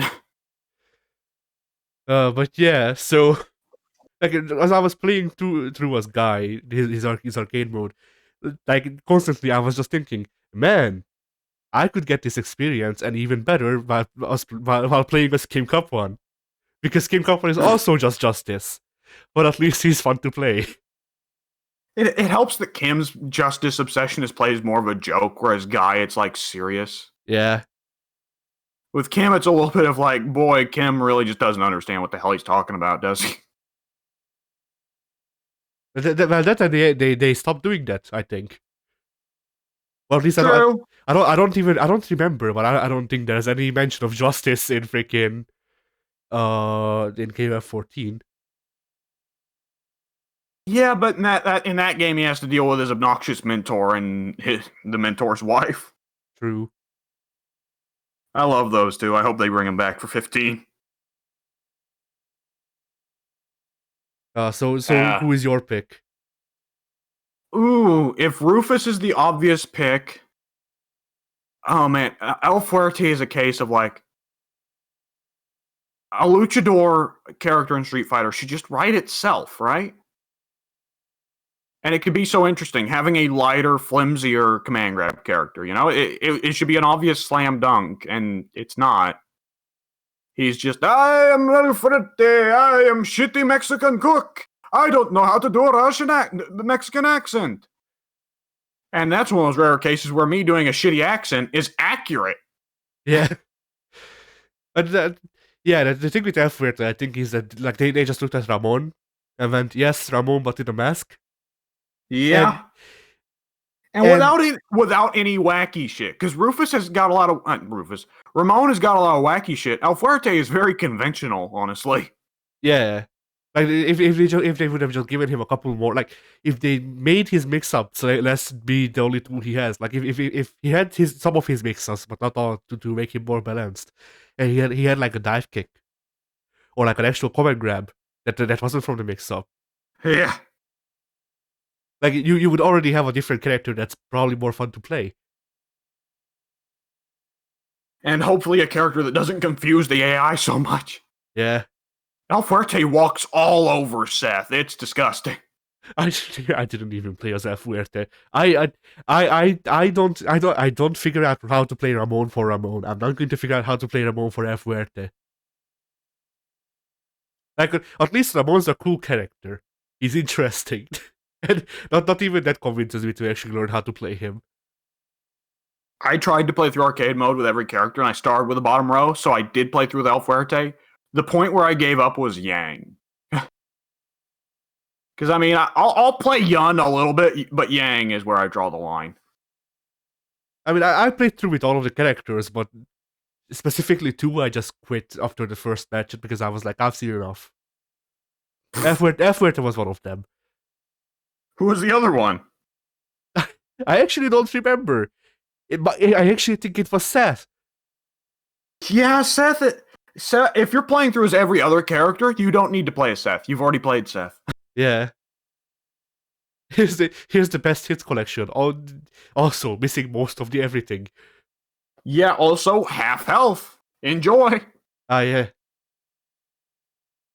I didn't notice Seth having a small amount of health just because I play Akuma. True, but Seth's got even less health than Akuma does. Yeah. Like, Seth has what, 75? Seth has, like, slightly less than Cammy. Because Cammy's the low bar for non-boss character health amounts. Akuma's got a little bit less than her. Seth's got, like, half her amount. Oh. I see. Yeah.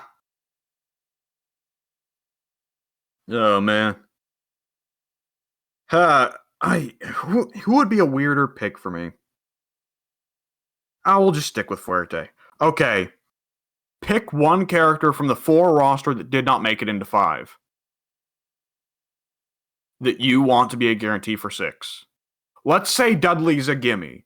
Because I think we can both agree Dudley is like such a well-designed fighting game character that he should just be in every Street Fighter, you know?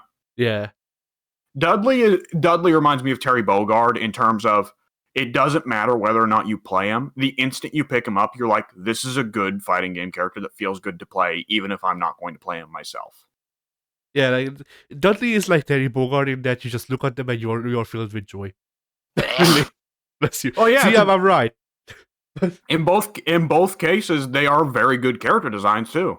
Yeah, they are very good character designs, and their designs and their moves and their voice lines just exude so much character that you don't need to invest too much time into them to feel like you know at least the basics. Like, maybe I can do big setups with Terry or freaking Dudley for that matter, but I know some tools. I have my fun with Dudley, and Dudley doesn't stop me, or it doesn't feel like I'm missing anything with Dudley, even though I am. Oh yeah, Dudley is one of those characters who can go real deep with the combo mechanics. Didn't he have like a really brutal Kara cancel in Street Fighter 3? Maybe, I know Street Fighter 3 is like considered the game for Kara cancels, but I remember Dudley having a really brutal one. but yeah, who would be an immediate lock? Okay, I'm gonna go with the asshole pick. I think Who would that be? Jan. Yun. You know what? I think Yun is a really well designed fighting game character. I can see why Yang is always the one that Capcom kind of leaves out and treats like shit, because Yun is the one that's obviously a lot more fun to play. I mean, the thing is, they used to be the same character I always want to call the first version of Street Fighter 3 First Impact. That should First wet fart. Yeah, freaking the new generation or next generation, was it? I forget. New generation. Yeah, the new generation. In that game, Yana and Yang are the same character, and they share the same specials, and that worked out for me because it meant no records. Yeah. Like, honestly, if they just did that again and made it so you can just choose which tint where you want to use, I would be fine. Because like literally, it would just be a model swap, and like it would be more work, I guess, because it would be a model swap, voice lines, freaking ending quotes. But like, it would be less work than making Yang a separate character. Yes, and personally, I would be fine with it because I play Yon anyway, but I like Yang's design better. So, oh man, I feel like it would be a bit of an injustice to like we're in too deep on Yang, you know? yeah, I mean, he has been defined as a separate character enough for it to be an injustice to people who actually learned how to play Yang. Yeah, I do have a fairly strong feeling. I just got a feeling that in Street Fighter V, they're going to make the twins simultaneously the last character, and which V trigger or V skill you pick changes between Yun and Yang. In the same way that Mortal Kombat X, there was Triborg, but the variation controlled whether it was Cyrax or Sector, you know? Yeah, we get Street Fighter Triborg, and it's Yon Yang again. Again, after drinking the potion of youth. Yeah, after he drank the anti heart attack potion. Yeah. I mean, if Akuma beat Ryu and was like, you know what, you live because I want to fight you again. What if Akuma is like, man, Gin was really cool. I'm going to go bring him back from the dead so I can fight him more. I mean, that seems like an Akuma thing to do, so they could do that. Yeah. And it is kind of a thing that he has done before, because in Alpha he just lets Gen go because Gen's sick. That's true, but that's kind of more of a pity thing for Akuma, where he's like, man, it would be really dirty of me to beat a diseased old man to death. Go ahead. Just leave. Yeah. And the thing is, though, that throughout 4 and 5, Gen just kept coming back like, no, kill me, please! And Akuma finally fucking obliged him. I don't even remember if the freaking... I don't remember if Akuma's arcade thing said that it was like an actual fight between the two, where Gen died. It was just Akuma played around with him and then Gen collapsed and died. Or something like that. They might have had an actual fight. I don't remember. It would be so funny if Gen dies as the fight is about to start, and Gen just dies, going, "Oh god damn it!" Oh, Oh man. now we have to find the Dragon Balls to wish Gen back to life. I mean, Bison could totally do it. Like, that's not beyond Bison's crazy bullshit inventions. Yeah. Uh. Bison invents the Dragon Balls so he can wish for more dolls. Oh Christ! I mean, he has lost them all by now, right? Cammy, Vega, and Yeah. T-Hawk have probably saved all of them. Yeah, I'm pretty sure in the I forget which game it was. It was either 4 or 5 where Cammy's whole story is just rescuing the dolls. T-Hawk definitely got Julia by the end of 4. I know that. I wonder if any point they'll ever actually consider making the dolls playable again after Alpha. I mean, the Capri. Yeah. The Capri's in the same territory as Gen of, like, she's supposed to be dead. Well, she's not supposed to be dead, but she's very close. But this being Street Fighter, and Charlie, DiCaprio, Gen, and Charlie are all in the same territory of, the story says they are dead or close to dead, but that's going to come to an end as soon as Capcom needs them as DLC. Yeah. It would actually be really interesting if they did Junie or Julie as like a DLC or a launch character for 6, and she's like entirely different now. If they kind of pulled a Charlie, you know, where Charlie was initially very, very similar to Guile, and they changed him later on, like Junie or Julie being so similar to Cammy, but now she's entirely different, you know? Yeah, I mean, they could, and they could still do it in a way that retains what made them special in Alpha. Because I forget who was it that could teleport in place. I don't. I think it was Julie that had the dandy step. Yes, she did. She had Dandy Step. And the other one had a version of the cannon spike, but instead of going down, it went middle or something like that. Yeah, and DiCaprio also has a dandy step in Omega. Yes, she does, but she's a charge character, isn't she? Not in Omega. Oh, interesting. Well, they DJ'd her.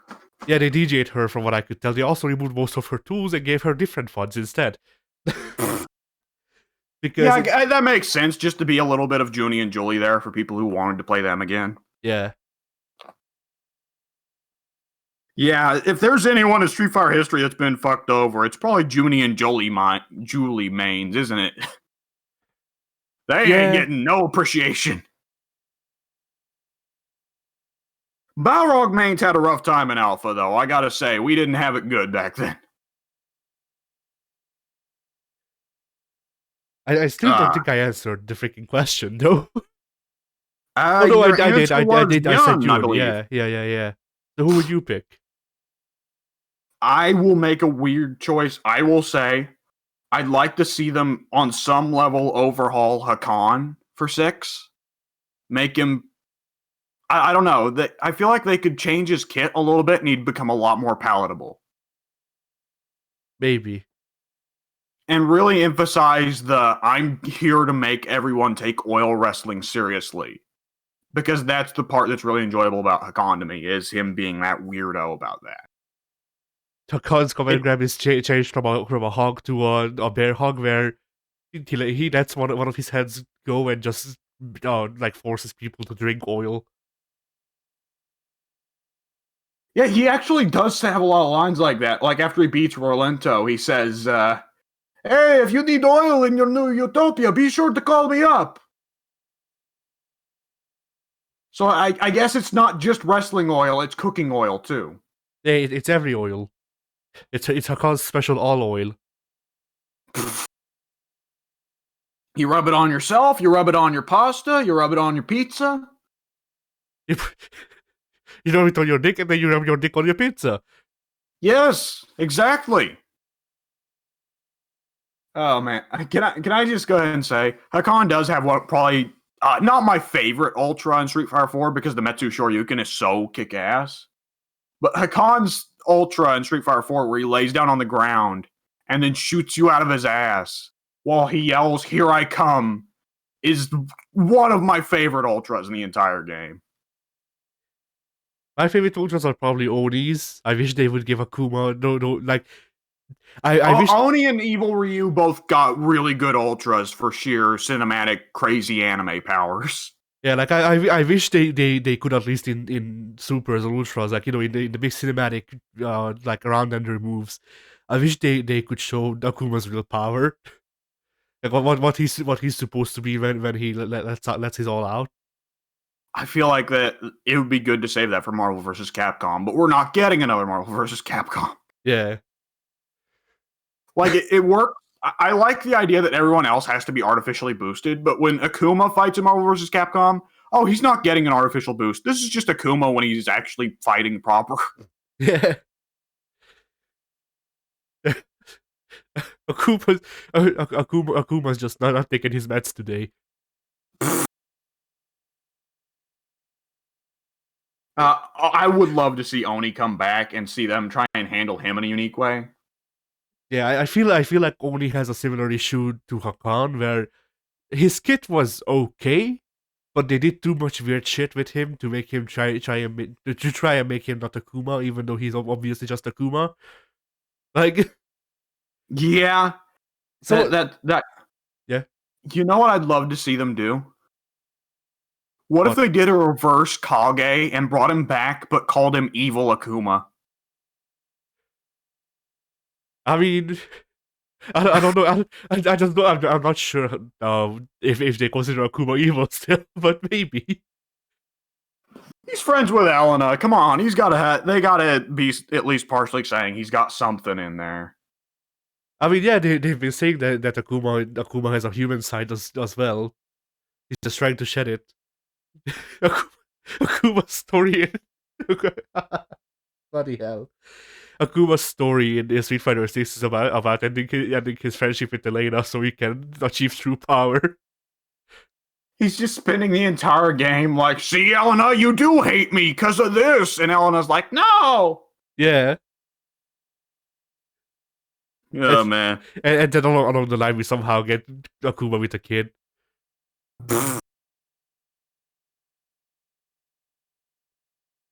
Oh, man. See, Elena, I'm so evil, I'm going to raise this child.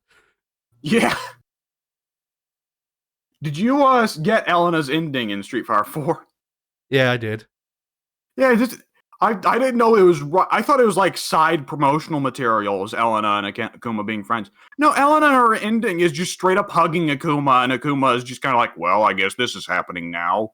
Yeah. Oh, man. Elena has not completed her befriend everyone journey until we see her like being friends with Bison. Okay.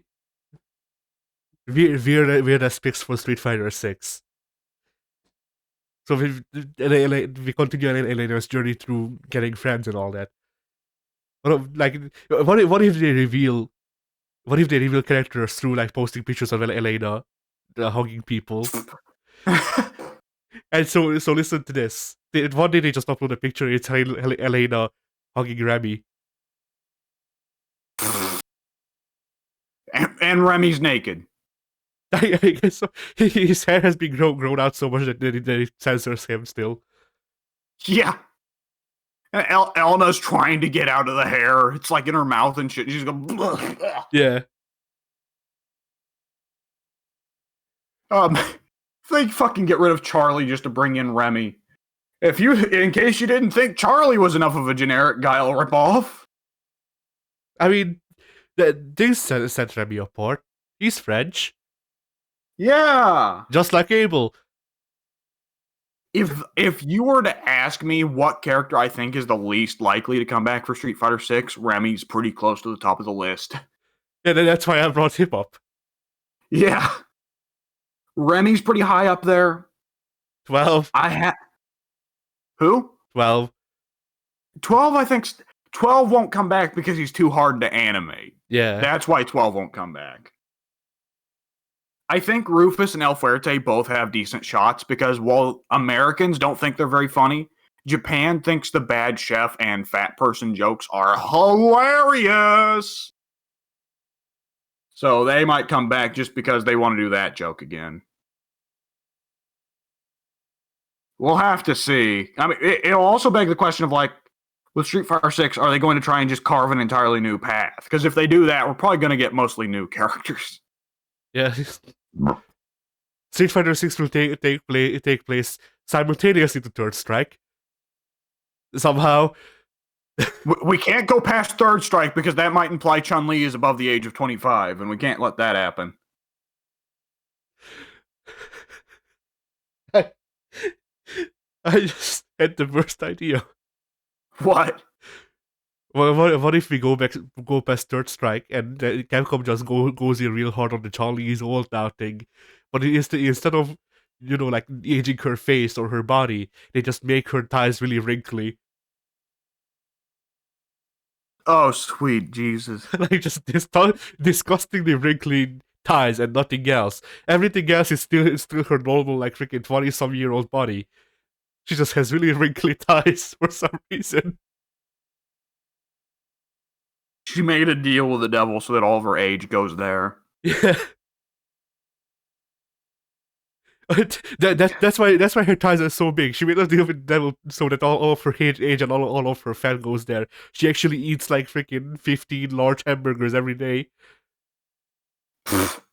Well, I mean, knowing Japan's idea that every woman should be into sweets, it's almost certainly tons of cake. Yeah.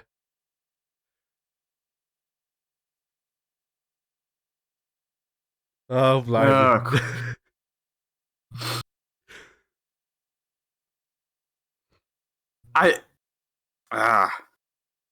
Okay.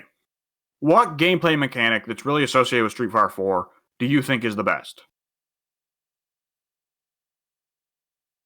That's a good question because I don't associate many gameplay mechanics with Street Fighter 4. Let's see. There's FADCs or focus attacks altogether, really. There's ultras. Then again, like ultras are just pretty generic combat mechanics when you think about it. Yeah. I'd make a really wacky choice. Street Fighter 5, yeah. Any taunts in Street Fighter 4? Well, for one thing, taunts at all existing, because Street Fighter 5 took them out for some reason. But Street Fighter 4, any taunts that have like special purposes have unique inputs of down and taunt. So for Dudley, the rose throw, and for Guile, putting on sunglasses. I'm a pretty big fan of that.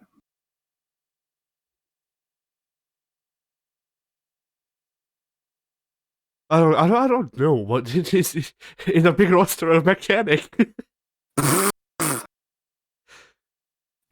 I feel like the things we want to praise about Street Fighter 4 are really, well, it's got a big roster and it hasn't made the stupid changes Street Fighter 5 made yet. Basically, yeah.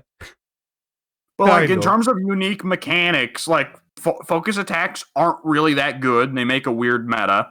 Ultra moves are cool looking, but in terms of balance, they can kind of fuck things up, especially for Elena. Have you seen how much Elena heals off of her Ultra heal? No. Oh, it's ridiculous. She regains 50%. What? Yeah. Wow. Yeah, I heard that Elena was broken, but my god. I mean, apparently, like, they can't do Street Fighter 4 tournaments nearly like they used to because Elena is so common of a pick now. Like, you know, 50, it's still not as bad as Twins Edition, though.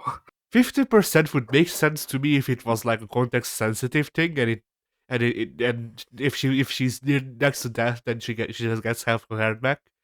But just 50% flat off of anything, boy. I mean, it is kind of a comeback mechanic thing there, but it's definitely not as good as, Gil doing Resurrection or like in Killer Instinct, TJ Combo doing the I'm not done yet bit, Yeah. I mean, that's a very deliberate choice in either of those cases because they both have to save meter to do it in the first place. Whereas Elena, that's the only thing she can do with Ultra meter, unless you choose the other Ultra. But why would you do that? What if Elena comes back and her Ultra is summoning Akuma? Then Okay, that I was a don't, joke, but what if Elena's alternate costume in Street Fighter 6 is just an Akuma cosplay? I mean, I wouldn't mind, but I had an even better idea. Like, what if one of Elena's like groundenders or is a Shagokusatsu where she summons Akuma and then both of them do it at the same time. There was some Street Fighter or Marvel vs. Capcom game where Sakura had a raging demon, but what it actually was she just called in one of her little girlfriends, and they put the opponent in a full Nelson, and Sakura just beat them up while they're in the full Nelson. I remember that. But just like Um, I imagine Elena doing freaking capoeira and like it's the Street Fighter Five Raging Demon animation, but when it lines up, it's Elena doing capoeira moves. ha! Elena is dancing, and the opponent just happens to get in the way. Yeah, they call it the Happy Demon. Ecstatic demon. Yeah, Oh man, every time we do fighting games, I'm just like, man, fighting games are good. We should play some of these other fighting games we also are talking about. Because over the course of a given podcast, it is pretty well given. We are definitely going to mention KOF and Guilty Gear at some point. That is a given. We're also probably going to at some point be like, oh, Marvel vs. Capcom. Oh, Tekken. Oh, the good Mortal Kombats. Oh man. Which brings up the question. Well, I guess we should go ahead and finish our regular questions here. Best stage. There are some good ones in the one with 4. Mecha Zangief. Ooh, that one, the Galactic Elevator. Yeah, the one from Cross Tekken. I'm not a big fan of the Cross Tekken stages. I think they look really out of place. I don't like any of the stages in Street Fighter 4. Oh, the Jurassic Park one is the one to me is really like, what the fuck? Oh yeah, Why? that was shit. Yeah, I'll go with Jurassic Park for worst. For best, ooh, I'm a big fan of fighting on the girders at the construction site, the tower, and there's Oh yeah, Mario in the background. Mario and Hugo, even though Hugo's in the game's roster. it's a clone. Yeah, I mean, you're probably right because Final Fight, you fight multiple Hugos, so. Oh yeah.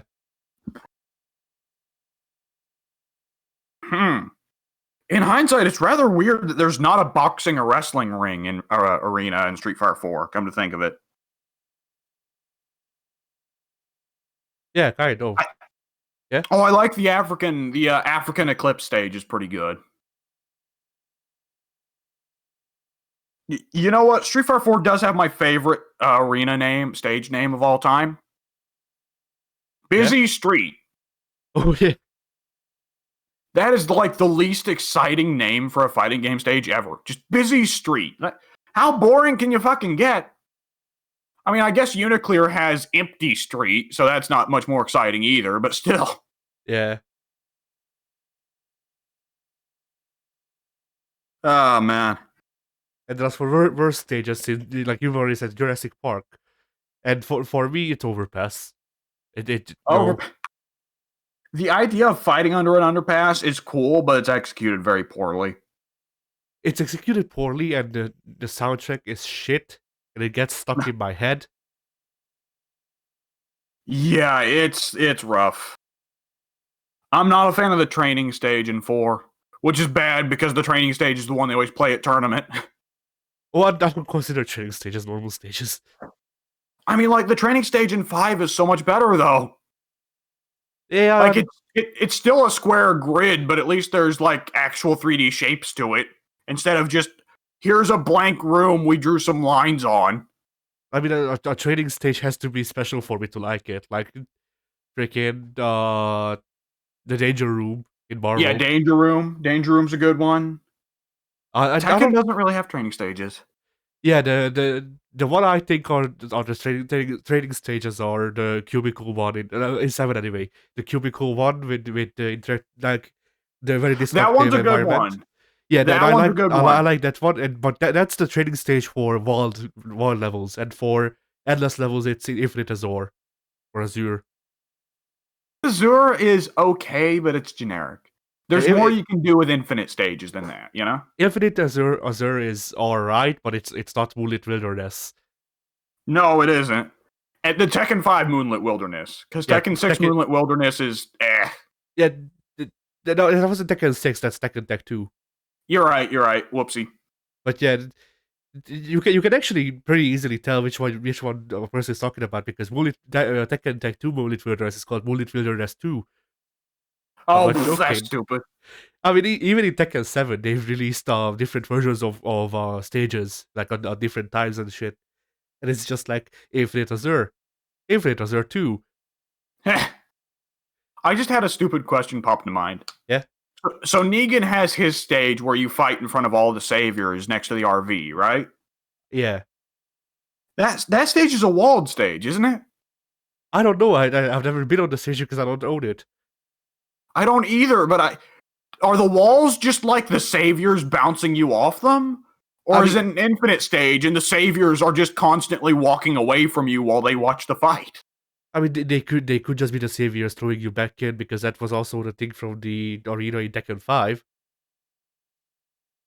I But would imagine it still has to use the generic wall bounce mechanics, though, so it'd look kind of weird. it would. Like, does the guy just stand there and you bounce off his face and he just Yes. just takes it? They have a special animation where they hit you back like a volleyball. I wish that like Tekken made enough money and it was a good enough business venture for them to release a Tekken 5 stage pack for Tekken 7 because whenever I think of like good stages, I'm like, man, I like Moonlit Wilderness. Man, I like the cathedral.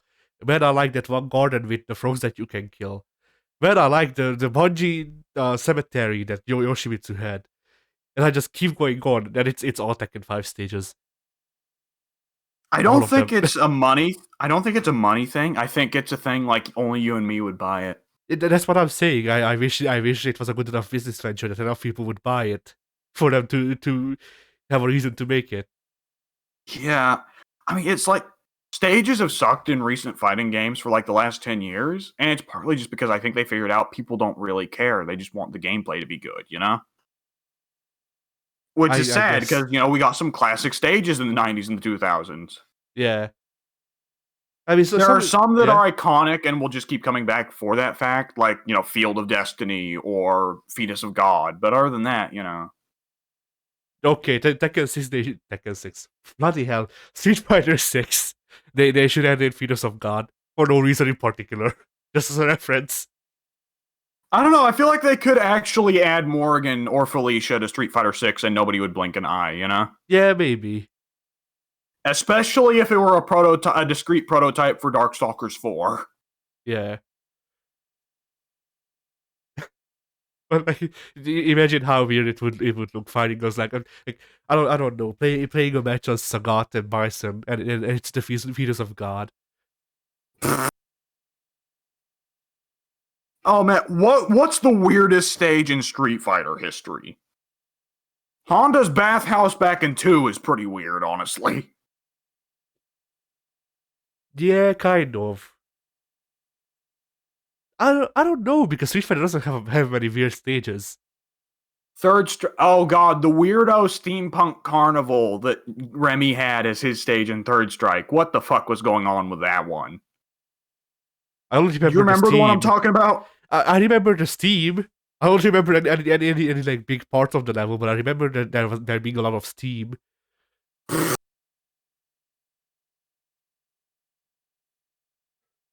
Huh.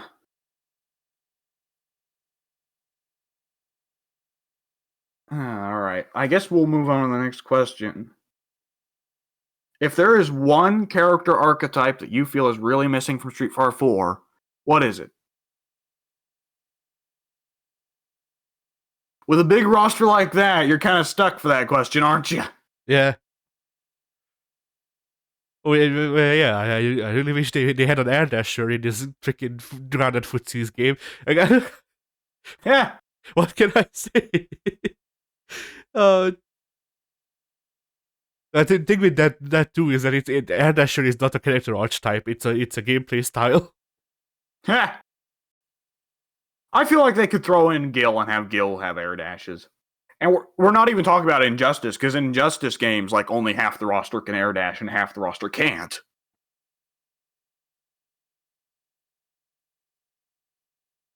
Huh. I don't know what character archetype is missing from 4. Bloody hell. A weirdo outside of Hakan. Because Hakan's got the weirdo thing with the oil. But other than that, Hakan is the only character in Street Fighter 4 I can think of who has like an external mechanic of like that.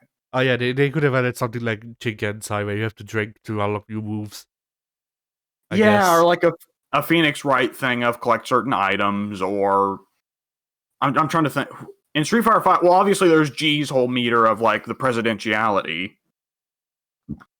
Who else was there in 5 that had really weird mechanics like that? I mean, of course, Gil has his whole thing of like fire and ice. Yeah. They could have made Zaku one game before, I guess.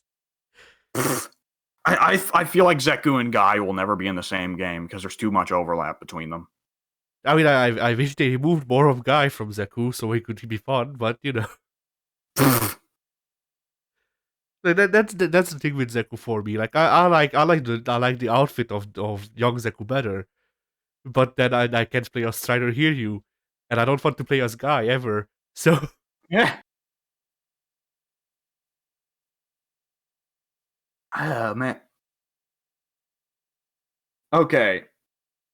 I think we've pretty well said everything we can about Street Fighter 4 for now. wait, no, you haven't answered though. Oh, what archetype I think is... I said what archetype I think is missing. A weirdo. Oh yeah, you did. Never mind then. What video game should we do next? Tekken 7, you think? I think Tekken 7 is a pretty solid choice. Yeah, we could do Tekken 7. Alright, Tekken 7 it is. Alright. I gotta reinstall it, but here we go.